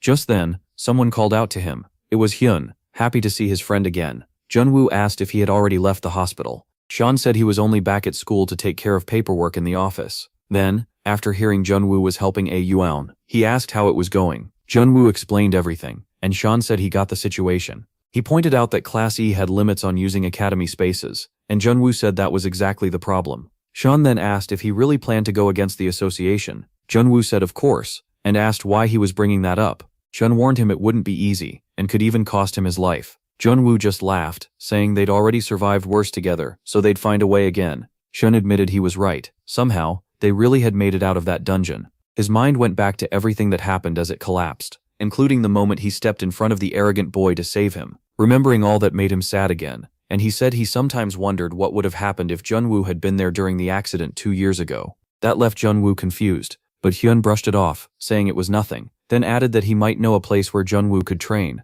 He said he could take him to the Student Council's training academy. Meanwhile, inside the Student Council office, the shameless professor said he'd be honest. Looking straight at the boy in front of him, he said the one in the most danger right now was Ju-sok. The boy asked what that meant, and Junmin explained that Junwoo might try to join the council. That already shocked him, but Junwoo kept going. Junwoo had passed without even taking the evaluation. And that wasn't all. He had also taken down a green rank monster by himself. Junwoo had seen it, so he had no doubt. That only made the boy panic even more. Shaking, he said his council spot was guaranteed because his father had arranged it. Junwoo warned him that even parents could only interfere so much. Junwoo kept laying out the facts, while the boy begged him to just stop Junwoo. The professor said Junwoo couldn't afford to fall behind in grades. The boy remembered that when he first came to the school, this same man had promised to get him into the council. Junwoo Min told him not to panic because he had the answer key for the written test. All Junwoo Sok had to do was memorize it and make sure nobody found out, because the most important part now was the fight. After remembering how badly Junwoo had beaten him, the boy admitted he didn't think he could win. Junwoo Min said he had a plan. He reached into his shirt pocket and pulled something out. It was a bracelet, just like the one Ju-sok had used before against Junwoo. Junmin said it was an unregistered item, not listed with the association, and it was B rank. The boy was stunned. Almost everyone in the school was only D rank, so he instantly understood how valuable it was. The shameless professor said B rank was the minimum level for pro hunters, so Ju Sok should use it in the match. With a grin, the bastard said it was basically a cheat code. Laughing, the boy asked where Junmin got something like that, and the professor said it came from his father. The boy added that he had heard Junmin's father was part of the subjugation. Trying to change the topic, Junmin said that was all in the past. Then he added that he'd called in a senior to help his student adjust to the new power. A moment later, someone showed up at the door, and I was sure it would be Chol. But when he saw who it really was, the boy froze. This wasn't supposed to happen. It was actually our second heroine. The boy got excited, saying he couldn't lose with her helping him. The man told him to follow everything she said because he'd asked for this personally. He couldn't believe she had agreed, and guessed it was because she didn't like the MC. Then he told them to go talk about training. With a hand on her shoulder, the shameless professor told her to look after her junior. She said she would. Elsewhere in the school academy, our hero was sparring with AN while giving her fighting tips. Still, she was getting completely overwhelmed and couldn't fight back. Soon she called for a break, saying she couldn't keep up anymore. She pointed out this was only practice, and asked if he wasn't being too rough. He said proper training had to be serious. AN replied that if they were going all out, then he should teach her how to use abilities too. Everyone used them in battle, and she couldn't depend only on her fists. June said it would be easier to show her than explain. Then he told her to take off her gloves and start using her abilities on him. She looked confused, but he told her to treat it like a real fight, and come at him for real. Then he asked if she thought one punch was enough to beat him. Anin called him crazy, and said she wouldn't use her power on someone unarmed, but June warned her that if she kept arguing, training was over, so she activated her bracelet, and the system approved her ranked abilities. Using her flame magic, she said she wouldn't care if he got hurt. Then she rushed him with fire gathered in her hands. She launched her flames at him, but he dodged with ease. In the next second, he was already right in front of her. The protagonist grabbed her arms and drove a punch into her body, sending her flying. She slammed into the ring ropes. He told her to get up and attack again. This time she used her flames again, and also activated her second ranked skill. Then she charged at him once more. She tried to hit him in close range, and he noticed she had changed her approach. As he dodged, he admitted it was a good try, but then he stopped avoiding her, and punched her straight in the stomach. Yang went down again. The MC said she was probably wondering why she still couldn't hit him, even with better range. He explained that abilities had to match her movement. Instead, she was too busy thinking about the next skill. Yusufyan looked confused, and asked if that wasn't normal. He said no, that kind of thinking left openings. Rather than focus on how to use a skill, she needed to focus on how to attack. She admitted she still didn't get it. Smiling, he said then she'd have to learn the hard way. As he kept pressuring her, he taught her how to block and strike back. He said that once she found an opening, that was when she should use her full power. He had expected her to give up fast, but she had guts. Now he wondered how long she'd last. Then our heroine suddenly realized something. For the first time, she dodged one of his attacks. She was already setting up a counter, lifting her leg. Then she followed through and slammed a hard kick into his stomach. Even the protagonist staggered and nearly lost his footing. She activated a third-rank skill and rushed him again. But then for some reason the protagonist jumped. The two ended up face to face, staring at each other. That threw her off and she lost focus. Right then he struck her on the chin. The blow left her dizzy and she went down again. The MC said that in a fight, you always look for openings. If she only thought about skills or weapons, she'd never take advantage of them. Then he asked if she understood now why the basics mattered. Still, he could tell she really wanted to beat him. She had thrown an elbow on pure instinct without even noticing. Our heroine said she was still curious about who he really was. He asked why she was bringing that up now, and she said it didn't make sense since they were the same age. She looked at him like she was about to say more, then stopped. Even our big guy got nervous, thinking she might have figured out he was a reincarnator. Instead, she asked if her future husband was some secret agent trained from childhood, and the MC told her to quit the nonsense. Then the Gilwait walked into the academy and said he didn't expect to see them there this early. The protagonist and our heroine greeted Ken, and he asked if things were going well since it had been a while since they used the academy. The girl said she was fine, and that was enough. He said he used to fight his father in the ring all the time, even though he usually lost. Our hero asked what he planned to do next, and he wondered why that question came up so suddenly. He said that even if he left the council, he still had to graduate, and he'd been thinking a lot about that lately. All his life, he wanted to become a hunter, but now that seemed impossible because he had lost an important part of himself. Hearing that, the protagonist went quiet, feeling guilty since he had been in that dungeon too. Then he said it actually wasn't impossible. Yusufyan asked what he meant, and our hero said his friend could still become a hunter. Even without an arm, it could still happen. The boy said he knew the MC was trying to cheer him up, but he shouldn't say that so easily. The protagonist answered that he wasn't saying it lightly. He knew from experience. He had heard about a hunter who lost his right arm during a subjugation, but refused to give up. That hunter kept training and ended up stronger than before. and he always said one thing. Before the MC could finish, Hyun said, "As long as someone is alive, they can still find a way." The protagonist said that was right, and when the boy was about to ask who it was, he told him the man's name was Chung and that he died long ago, which was why his friend didn't know him. But then the Geotiat said Chung Hoon was his grandfather. Even our big guy was shocked by that coincidence. A few hours later, at the academy training grounds, an explosion went off outside. It was Ju Sok, training with his new bracelet. The bastard said the protagonist should just wait and see what happened to him. Someone told him to calm down and stop getting carried away with his new toy. It was our second heroine. She reminded him the fight was only the second test, and she knew he hated the MC, but if he used too much force, he'd be disqualified. He also couldn't use a technique that still hadn't been shown yet. The boy said he wouldn't need that against our hero, because the MC wasn't strong enough. The shameless professor thought the boy was using his skills well, and bringing in our heroine had been the right call. Smirking, he thought this was the end of the MC's run.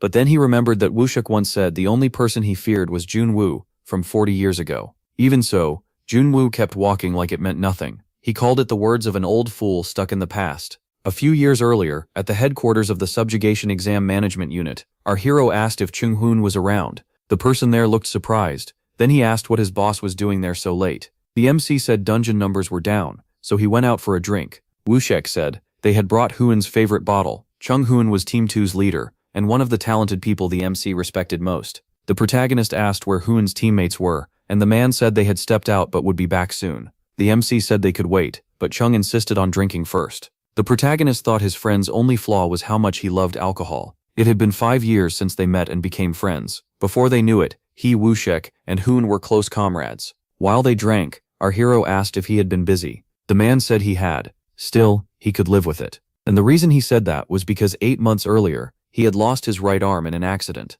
He told his friend not to feel weird bringing it up. Accidents were just part of life. The protagonist didn't know how to respond, thinking it was such a waste, since his friend was one of the most gifted people he had ever known. Chung asked if there was any way to learn sword skills with just his left arm, and if Jun-woo could teach him. Yuen wasn't sure that would be enough, but Chung said it was way too early to give up. As long as he was still alive, he believed he could find a way, if he refused to quit. After that, Hoon recovered and began his real training. Using a sword left-handed was much harder since he'd always fought with his right, but he still mastered it and proved everyone wrong. His swordsmanship even became stronger than before. He lost his arm. That was proof. Chung was a true master swordsman. Hoon said the training was brutal, but Jun-woo told him not to complain, since he was the one who asked for it. Then Jun-woo suddenly paused, caught off guard when he saw Hoon still had that sword. Hoon smiled and said of course it's proof of all the work he put in, and one day he wants to pass it to Dong. The guillotine blade was really just the wooden sword Hoon trained with. It wasn't for real combat, but it was perfect for practice.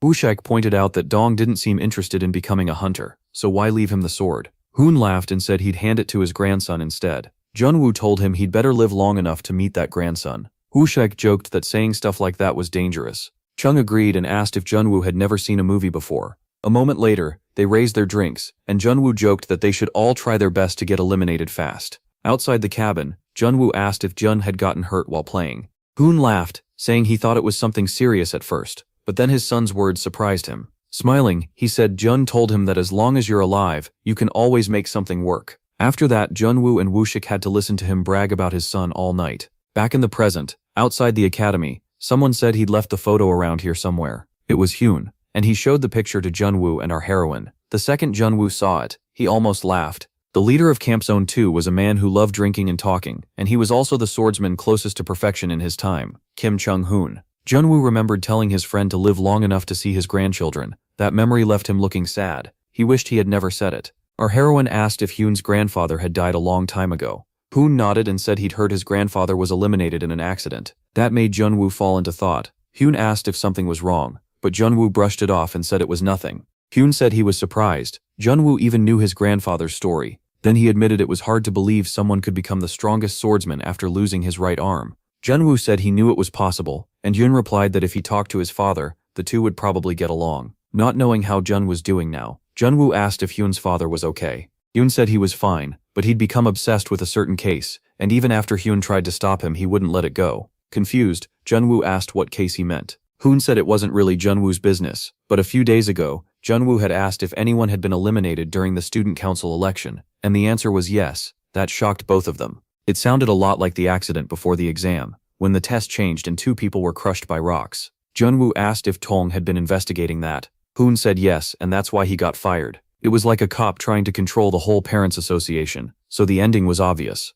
Our heroine was stunned by that. After that, he joined the council, but people treated him badly. Yeonchul was the only one who welcomed him. Junwoo asked if the association's chosen candidate was tied to the accident too. Yeonchul was the group only had 4 members, and the nominees hadn't taken the exam with them. Even now, Yoon kept thinking about it, wondering what might have changed if he'd stepped in a little sooner. Our heroine asked if that was why he saved that arrogant boy before. Yoon admitted that sometimes he regretted it, and in the end, his dream of becoming a hunter was wasted. Still, if someone had to be eliminated right in front of him, he was glad it had been him instead. That answer made Yoonwoo smile. Then something suddenly caught his attention. He crouched down, picked something up, and wondered if it was the guillotine blade. Yoon said it was the only thing left from Dong, and his father had kept it for years. Junwoo remembered Hoon once saying he'd pass that sword down to his grandchildren. He asked if he could borrow it. Yoon said sure but wanted to know why. Yeonwoo reminded him that he had called his grandfather's story impossible, and Hyun shrugged, saying old stories always get bigger over time.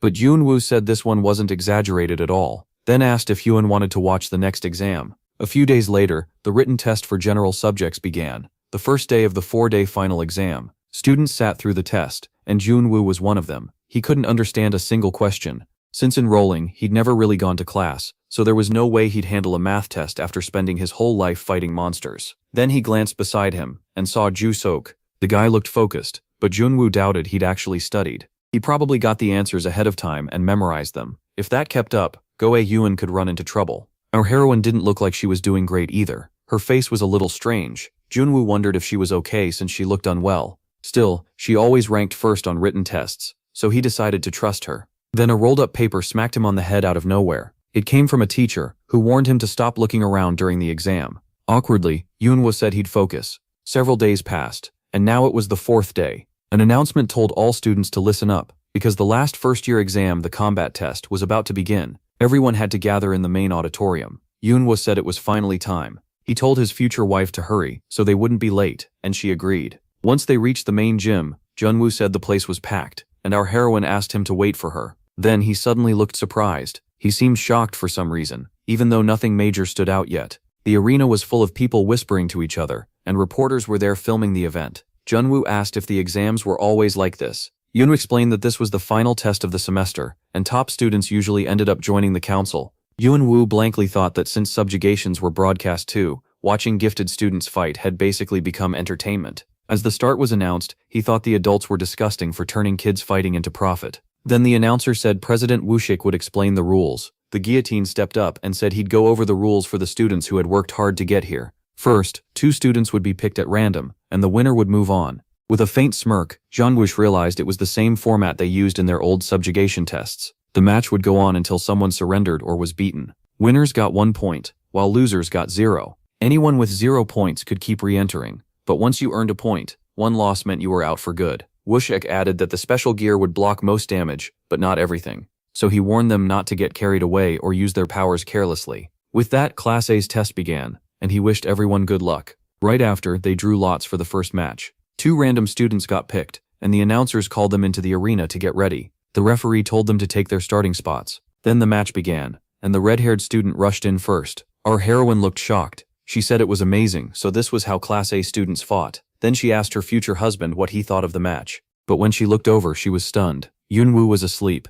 Even during a Class A fight, the MC called the match sloppy and not worth watching. Since exam prep had kept him up for days, he used the time to catch some sleep. Anen couldn't believe he said that, after seeing what Class A could do. She started wondering just how high his standards were to dismiss it so easily. And yep, those 2 extras never showed up again. A few hours later, the announcer said Class 500's matches were finished. Anen told him to wake up. He stretched and asked if it was over already. She said yes, and now it was their class's turn. The announcer then called for Class E to get ready, because their matches were starting. Right then, everyone started getting up to leave. In seconds, the arena that had been full was totally empty. They were all headed to the cafeteria. The MC asked if their class was really so bad that nobody even wanted to watch. Anaman shot back that he had no room to talk after sleeping through the other matches. Then something caught her off guard. Christine was there, watching the next rounds. He greeted our hero and the protagonist nodded back. Then the announcer moved on to introduce the first Class E participant. Our hero figured he should save his strength, so picking someone average made the most sense. The first match for their class was our heroine against a background student named Jo Hee-pudi.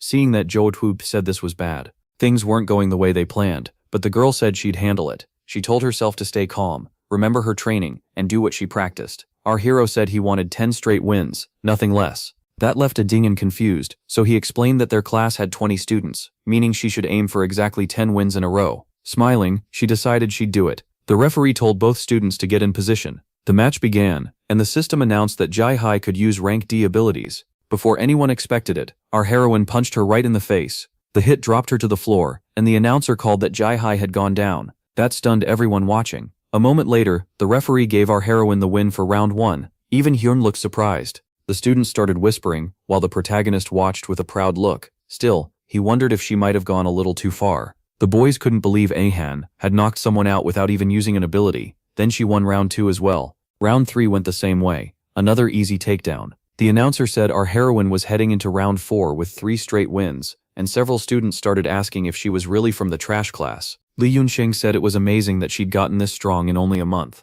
Looking over, he added that she probably had the same kind of talent as her companion. The person he meant was Go Yun-chae, who was watching our heroine. He went on to say this test was for first-year Class E, so nobody really cared about it. Then asked if she came because AN was fighting or because of Juswook. She asked what that was supposed to mean, and whether her friend wasn't helping Juswook and AN. Lee Yunsheng, one person couldn't do everything. One of his juniors told him he'd see something interesting, so he came. Lee Yunchae looked confused, since she hadn't heard anything about that. The announcer called for anyone who wanted the next round to step forward, but none of the background students moved. He then warned that if no one from Class E challenged her, the matches would end. Then someone raised a hand. It was Jusuk, and the announcer told him to enter the arena and get ready. Seeing that, our hero was surprised. If Jusuk still wasn't scared after watching AN fight, then he had to be hiding something. A few minutes later, the referee told both fighters to take their places. Our heroine realized she was finally facing Jusuk, and remembered that his ability was long range. The instant the match started,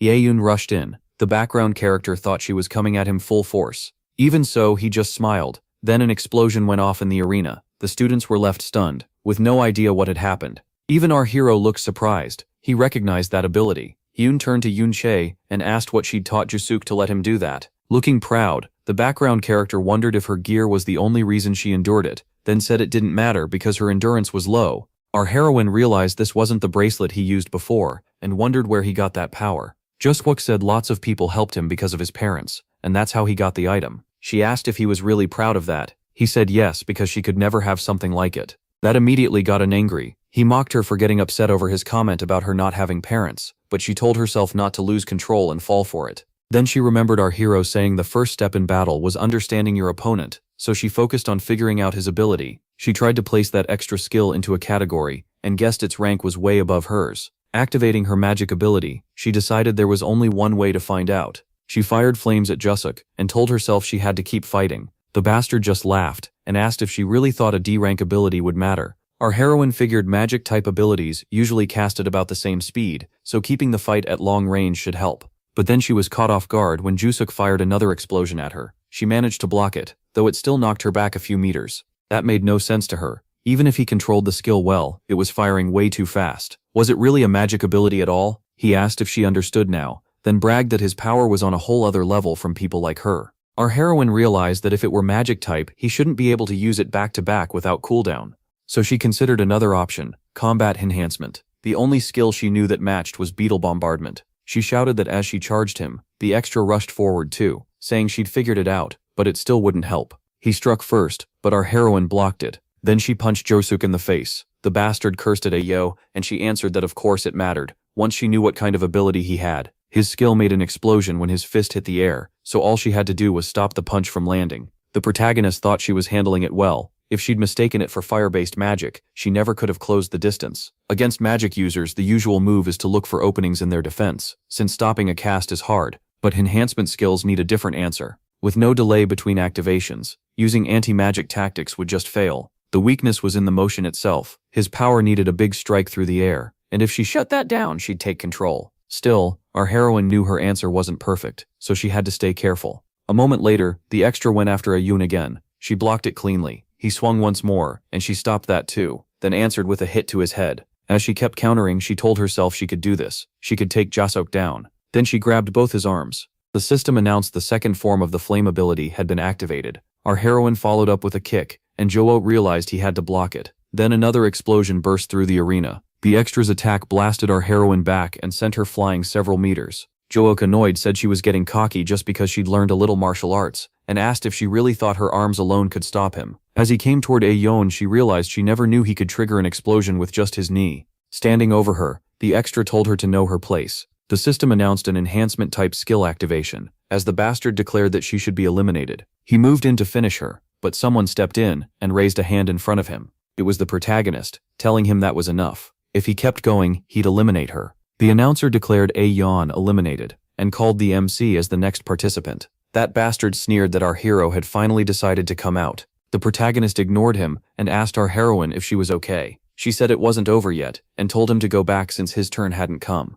But our hero could tell she'd been at her limit ever since the first explosion, though he did respect her will to keep fighting. He told her the loss had already been announced, so the match was over. The girl tried to argue, but he cut her off and told her to stop being stubborn. A loss was a loss. After hearing that, Aeonxing finally stopped resisting. A moment later, she stepped out of the arena. When people brought a stretcher, she refused it, and said she could walk on her own. Soon after, the protagonist called out to her. He told Aeon she fought well and shouldn't feel bad about losing. That caught her off guard, and as she walked away, she started to cry. Jutelk, meanwhile, proudly called out to the protagonist. He said he was starting to think the MC wouldn't come out, but our hero ignored that and asked if he didn't think he'd gone too far with Aeon. Jusok brushed it off, saying he held back and even let her leave on her feet. The MC shot back that getting a B-rank skill had made him cocky, then brought up the warehouse when he tried to attack him there. That alone made Jusok flinch. The protagonist went on, saying that wasn't an ordinary ability, and demanded to know where he got it. Jusok asked why he cared.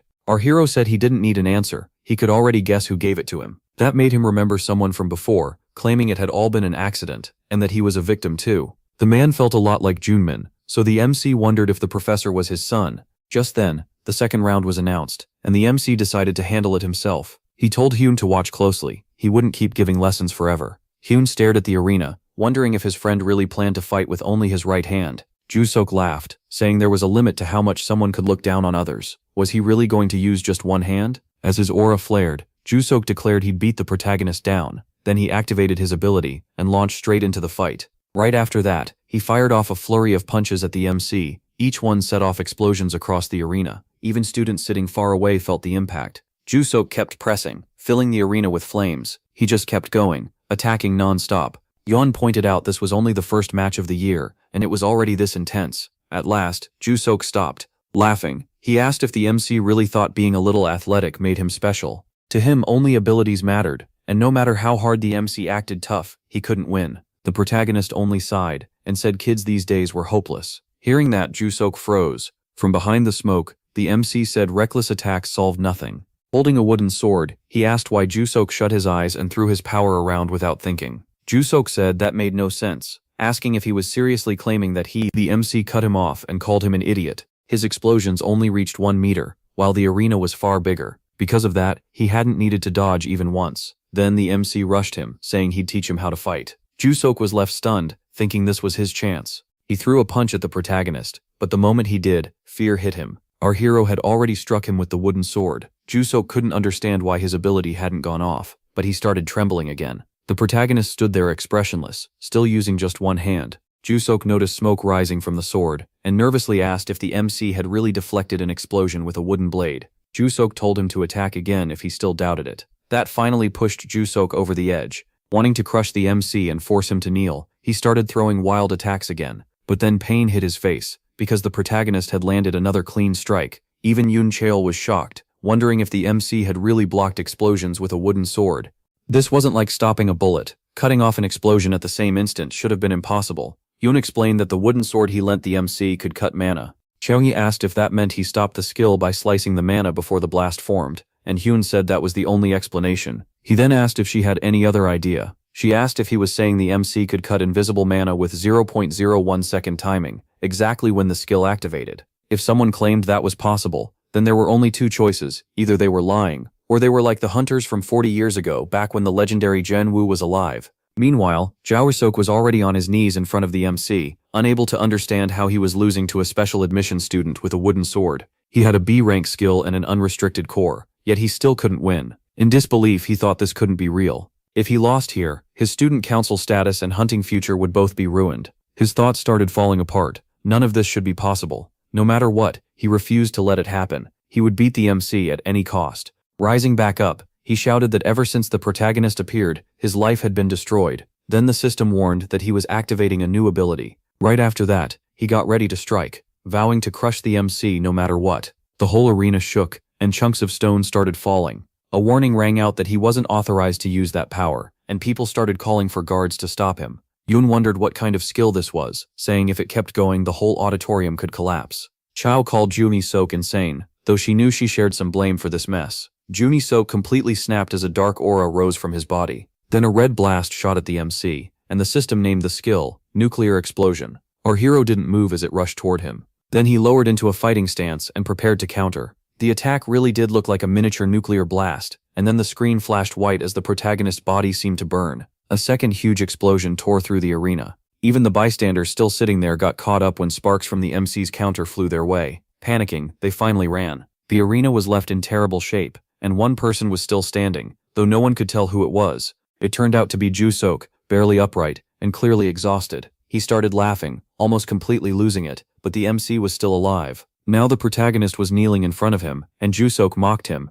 asking how it felt to lose after acting so superior. He walked closer and said he wouldn't forgive him, but the MC should still feel lucky. He didn't want to be the kind of person who eliminated others, so he'd be merciful, and only. But before he could finish, someone struck him. Ju Sok couldn't understand how that person got behind him, and in an instant he was flipped over. He slammed face first into the ground. As he tried to understand what happened, the protagonist told him to stand up. With a colder look, the MC repeated himself. Get up. He was clearly furious now, saying Ju Rokamp crossed the line. Ju Rokamp still had no idea what was happening and struggled to rise, but he was already shaking and sweating. The second he tried to use nuclear explosion again, the protagonist hit him again with brutal force. Ju Sok crashed back to the ground after the blow from our hero. As he tried to push himself up, he muttered that he couldn't breathe. The protagonist told him to stand again. He wasn't finished. Now crying, Ju Sok was terrified of being eliminated. If he got up again, he was sure the MC wouldn't hold back. Backing away, he begged for forgiveness and pleaded with the MC not to eliminate him. He admitted he was wrong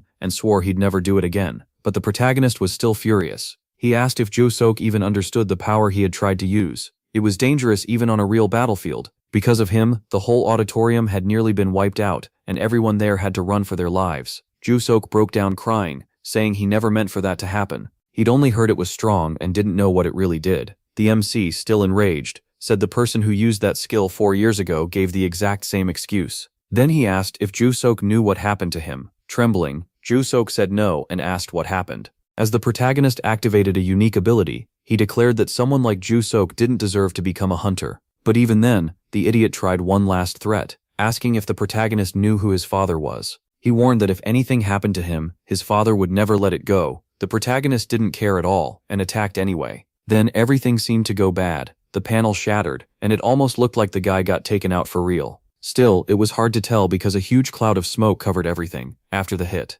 people nearby started asking what happened, but no one could see through the smoke. A moment later, they spotted the boy on the ground. Then an announcement said the test couldn't continue, the match was over, and all students had to leave the auditorium. As the message kept playing, the protagonist walked out of the arena, finally without that terrifying aura. Someone then wondered if the sword in his hand belonged to Chum Hoon. It was the director, staring at him with a serious look. Woo-shik said his friend had gone too far fighting a student. The protagonist brushed that off, and told him to stop acting like he was still in his glory days. From now on, he said he'd be more direct, and stop hiding who he was. The director followed, saying those old good times were over, but the MC asked if he really expected him to stay quiet forever. A few hours later, in the men's restroom, someone was holding a phone while Minister Manjin called. The one getting that call was the shameless professor. A few years earlier, our hero was running somewhere in a panic. His face already showed that something was very wrong. At first, we still didn't know what had happened. Then it became clear his team's base was burning. Several people were already down, probably killed or knocked out.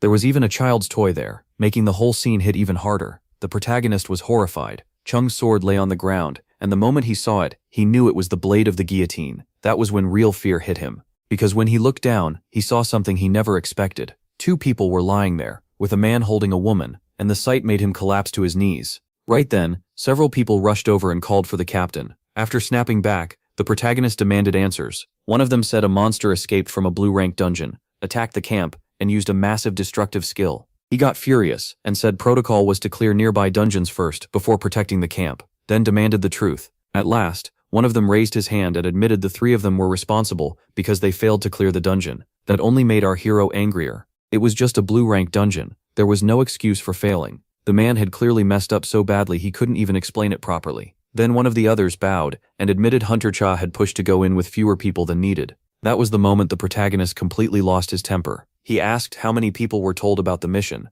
The answer was 7. How many actually went? Only 3. The protagonist was livid. He was barely holding back. Then he asked if they usually tried to take loot and supplies for 7 people with only 3. The man insisted this was the only time. He called it an unavoidable accident, caused by dungeon interference. That was where the protagonist stopped restraining himself and said he didn't care whether they stole supplies. But one thing could never be forgiven, and he asked if the man knew what it was. He said he'd never forgive anyone who destroyed the life's work he poured into that camp.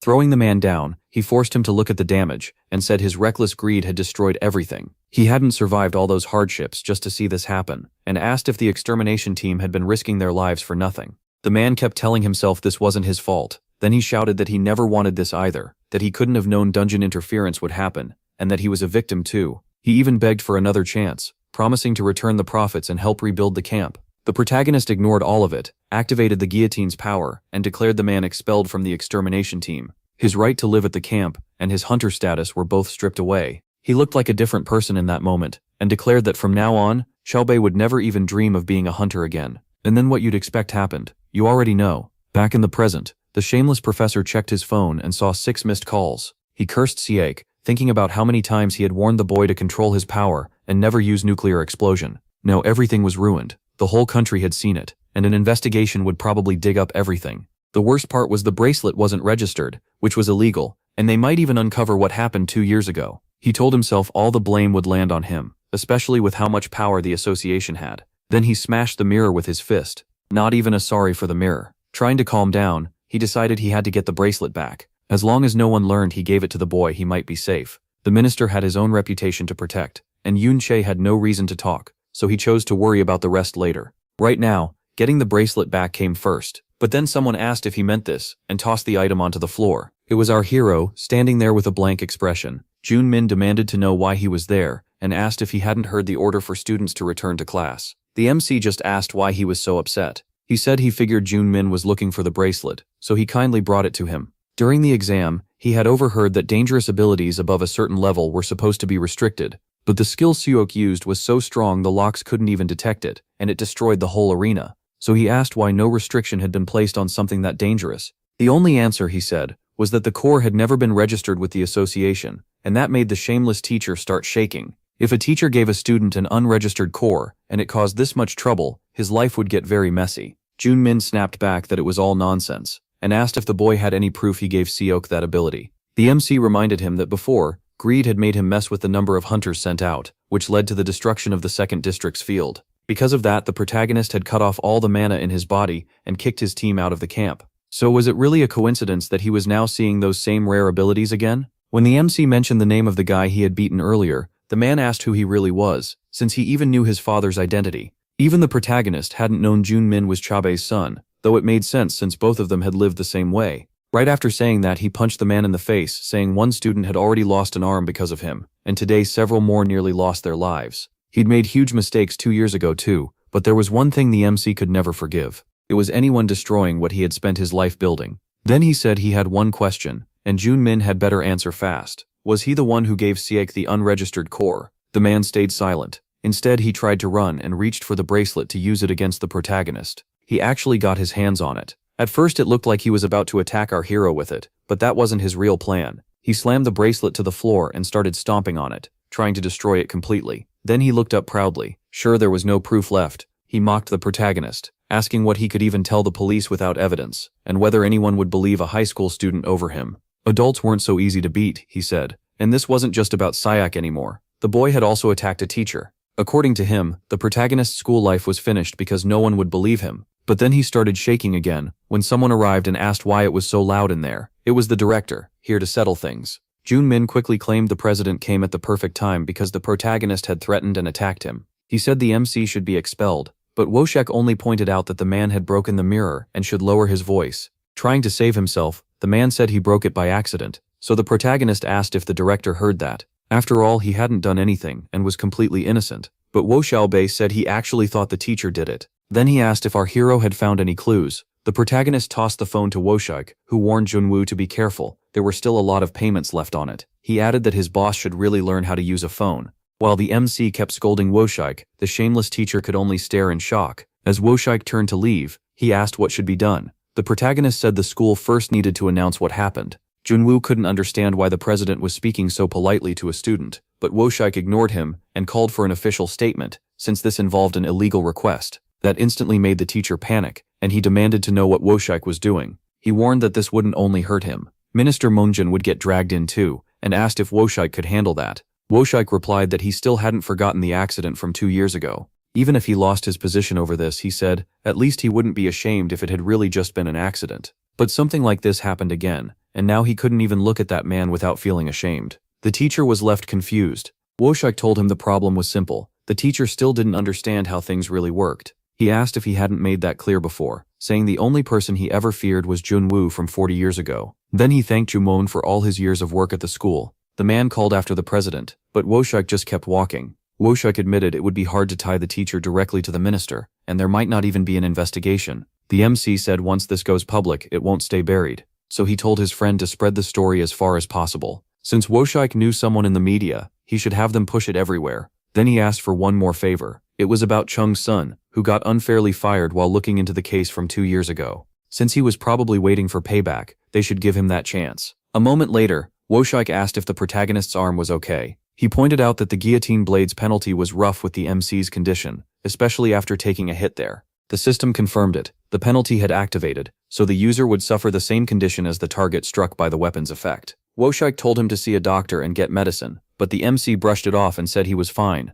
As he headed out, he asked his friend to handle everything he'd requested. He had something to return, so he'd go on ahead. Watching him leave, Woshek smiled. Somewhere else, Hyun was sitting alone in the square. Then someone said they'd finally found him. It was the protagonist, who said he'd been looking for Hyun for a while. Hyun asked if it had been on purpose. Was fighting with his weaker hand just a way to show him something? The protagonist smiled. He said Hyun's grandfather's story hadn't been exaggerated at all. That's why he wanted Hyun to see it for himself. Whatever Hyun felt now, the rest was up to him. With that, the protagonist handed him the wooden sword. Hyun took it. He stared at the sword for a few quiet seconds. Meanwhile, the protagonist started walking away. Hyun looked like he wanted to say something, but in the end he stayed silent. There was a strange look on his face, almost like guilt, but that wasn't it. He was wondering if he could ever do what the protagonist did with only one arm. Then something happened that was hard to follow. Actually, it was just our third greatest GOAT's father calling him. Yoon looked confused, not sure why his father was calling. Then the man asked if his son was okay. He'd heard something happened at school, and wanted to know if Yoon was hurt.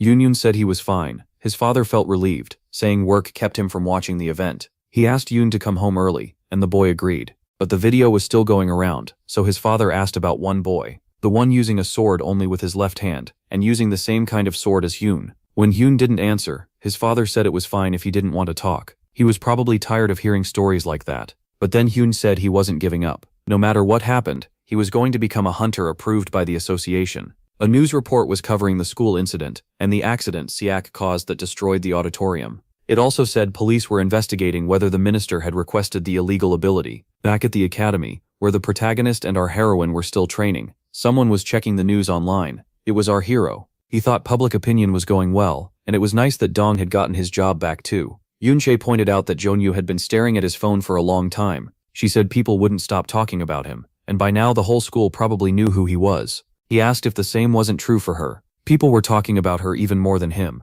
There were lots of comments praising how long she held out against Siak. Some were even calling her the one-punch girl. Right then, someone walked in and asked if they were still training. It was Yoon, and he congratulated her on joining the council. Our heroine asked what he meant. Even the MC was confused, saying she hadn't officially been picked yet, so it was too early to relax. Yoon just said you never know. Then our hero noticed something was up. Yoon explained that he'd practiced with the guillotine blade every day, but he still wasn't doing well. Because of that, he ran into a small problem. The protagonist said he could explain it, but it wouldn't be easy. If Yoon wanted to reach his grandfather's level, he'd have to go through a lot. Yoon smiled. Easy or not, he didn't care. He wanted to get stronger, so he asked the protagonist to teach him. Yoonyu warned Hyun to be careful because the MC was scary. The protagonist shot back that if she had complaints, she could stop training with him. Then someone arrived and called for Hyun, surprising the protagonist. It was Hyun's father. He asked if they were his son's friends and said it was nice to meet them. He went on to say he knew about our hero and had been amazed by his fight, especially after seeing him use the same sword style.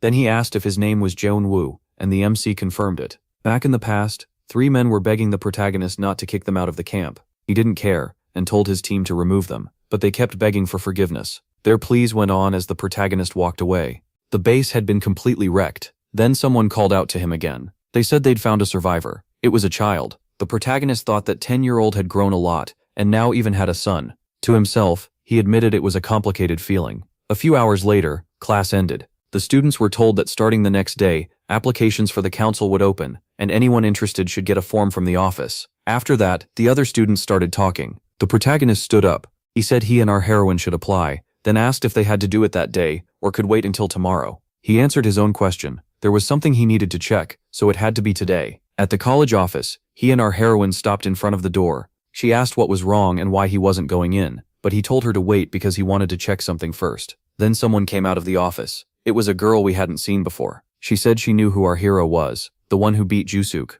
Meeting someone that famous in person, she said, was amazing. Then she glanced at our heroine and asked if she was the protagonist's girlfriend. Avion instantly blushed and denied it, saying they were only classmates. The girl laughed and said she was joking since she already knew our heroine. She kept chatting for a while, saying she was from Class B. Meanwhile, the protagonist didn't like the way she talked. Then she held out her hand to our heroine, introduced herself, and asked if the 3 of them could be friends. Neither of them answered. They just looked at her with odd expressions. She told them not to be so guarded since they'd be seeing each other often anyway. The protagonist asked why. She said she'd also applied for the student council, so of course they'd keep meeting. Besides, she said, the 2 of them were way too skilled for Class E, and with Sehyuk expelled, there was almost no way the 3 of them wouldn't get accepted. Smiling, our hero said that was very interesting. Sehyuk never applied and got expelled, yet she was already talking like her spot was guaranteed, which meant the results had basically been decided already. With a sharp look, he asked if she was tied to the association. The girl didn't answer right away. She just started to shake.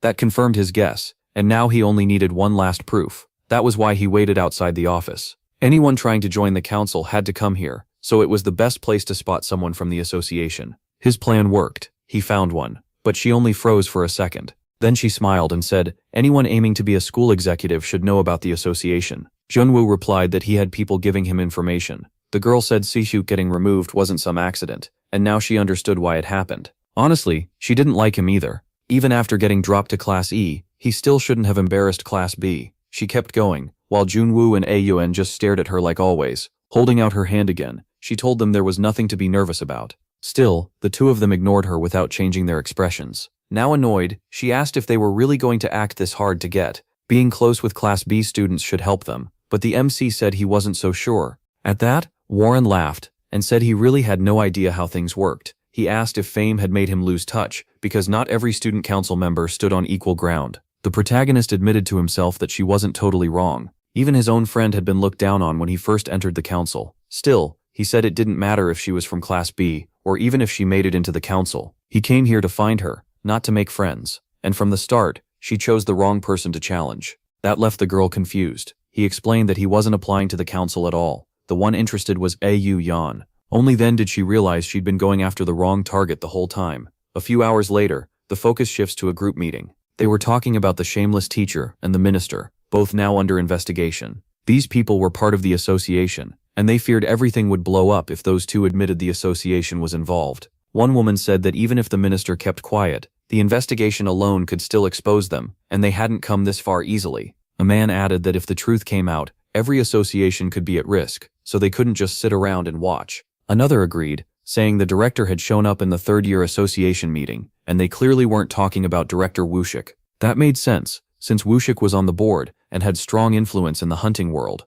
but it really wasn't him. Another powerful figure was involved, someone who had built several associations. The same woman said that if things kept going like this, the key was making sure the vice president became an executive. If not, they'd have to change plans. The man said he'd already thought about that, and it would be hard to keep working with Minister. Oh, this was probably Seok's father they meant. The woman asked if everyone there had at least some contract with the minister, and he said they had business ties, just nothing major. Someone else said they'd talked with the minister too, But if that fell through, it wouldn't matter. He had another plan. Even so, it was still humiliating that the department minister was out. Then someone said that depending on who replaced Ju Seok, they might be able to take that empty spot. At that, they all thought of Junwoo. One person asked if it really had to be him. Another said there was no reason to keep him out, but the first argued that bringing in someone with no ties wasn't ideal. The woman from earlier disagreed. No matter how she looked at it, something about this felt off. Junwoo beating Ju Seok was normal enough. The real issue was what came after. With Seep disqualified, the boy could have done nothing and still become a council member. But then the president suddenly stepped in with an official statement. One man said that part was especially strange. The president had nothing to gain by blowing this up. Normally he would have buried the case instead of exposing the academy's problems. Yet he publicly cut ties with the minister, and to them that meant only one thing. Junwoo and the president had some kind of connection, maybe one strong enough for Junwoo to move him like a puppet. One of the men looked at the woman and asked if she was saying that if Junwoo joined the council, the president would stay quiet. They'd tried over and over to reach him, but he never sold himself to them. Now they were stuck on the same side, and even if his power wasn't on the level of the board, he was once one of them, maybe even more useful than Minister O. Most of them seemed pleased by that idea, but one man still looked unsure. His name was Chong Soo, and he wondered if they really meant to throw away Minister O. The project he was working on depended completely on Myung Jin. Without him, he had nothing. So if the minister fell, Chong Soo would be the one hurt most. With everything falling apart, his own position was in danger, and he needed a new way to stay above water. Just then, his daughter called, and he wondered why she was contacting him. Now, he said he was busy, but she quickly told him Junwoo wouldn't be running for the council. That shocked him. This was the same girl who had spoken with the protagonist earlier. It really was her, and she said Aeun was the one applying. She was sure of it because she'd had a teacher confirm it. Right away the man remembered that the heroine was Yoon Chae's sister, and also Seok-doo's granddaughter, one of the most powerful people around. If Junwoo ran, it wouldn't change much, but if Aeun did, the whole situation became different. Someone nearby asked if something was wrong, but he brushed it off. He said he had to leave, his daughter needed his help. Finally, that long conversation was over. In the parking lot, the man took out his phone and called someone we hadn't seen yet. Now we learn who it was when he asked if he was speaking to Yoon Chae. He said he had something important to discuss with her. A few hours later, they met at a restaurant. Xiaobei asked how he got her number, and he said his guild was still one of the biggest in the country, so they had contact info for almost every hunter. He apologized for calling her out of nowhere. She told him to get to the point, since he claimed it was important.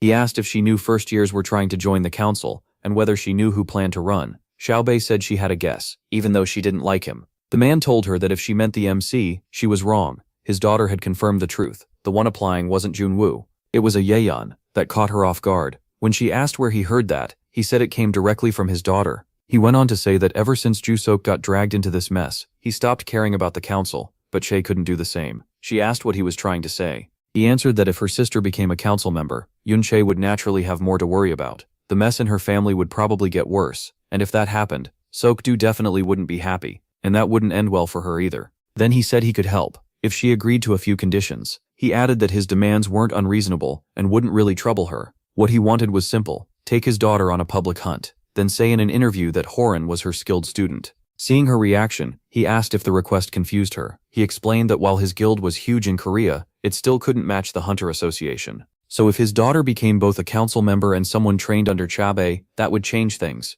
Chabe asked if that was his real goal. Chabe Su said she was exactly right. Just like Chabe had raised the association's name, Chabe could become the face of the Acres Guild. If that worked, he wouldn't need the minister or director Seok-doo anymore. He admitted his daughter's ability was weak, and that she only reached Class B because he used his influence. Chabe asked why not just hire a teacher for her, but he said that wasn't necessary. Real skill wasn't the point. From the start, his daughter had no talent as a hunter, and as her father, he knew that better than anyone, so he needed the most efficient path. Chabe asked if he was trying to turn his daughter into a mascot, and he said that was exactly the plan. He told her that should explain everything, and asked what she thought. She said he'd mentioned having a plan and asked what it was. He answered that she didn't need to worry. He wouldn't go as far as Director Seok-doo. After saying that, he stops himself. Mentioning the director was a mistake, and he tells her not to worry because he only plans to. Chabe cuts him off, saying that won't work on her sister, so he asks if she has a better idea. She says they need to stop her no matter what, even if force is needed. Before leaving, she says there's one more thing. She asks if he told the other parents in the association anything about this. That catches Chabe off guard. Keeping his usual calm look, he asks who would even gain from doing that. A few years earlier, at a funeral, 2 photos were set out. 2 people were kneeling in front of them. One was our heroine, crying. Then someone walks up from behind and says that even after the coffin was closed, they're still acting like this. A woman glares at him, clearly annoyed. She steps right up to him and asks how he could show his face there after everything he did. In her eyes, her daughter's death was his fault, and honestly, she may have been right. She asks if he really thought no one would learn it was all because of him. He doesn't react. Instead, he says he lost his son too. First his son was taken from him, then even his life was stolen, so shouldn't he be the one furious? Hearing that, the woman is shaken, though she's still crying. Her voice starts to tremble, like she's giving up. All she can say is for him to leave. He says he already sent money to her account because of what happened. Then he glances back and sees our heroine staring at him through tears. He calls Chabe over and says it's time to go. Even then, Chabe looks cold, with no emotion on her face. She just turns around and leaves like none of it matters. From this point on, I won't be calling her the second heroine anymore. As he walks away without turning back, the woman keeps shouting that he'll be eliminated sooner or later. Back in the present, our heroine wakes from that dream. Maybe not a dream at all, but a real memory. She thinks about how she's been seeing it again and again these past few days. Then she looks over at an old photo of her family. That's where this video ends. If you liked it, please like and subscribe to this YouTube channel.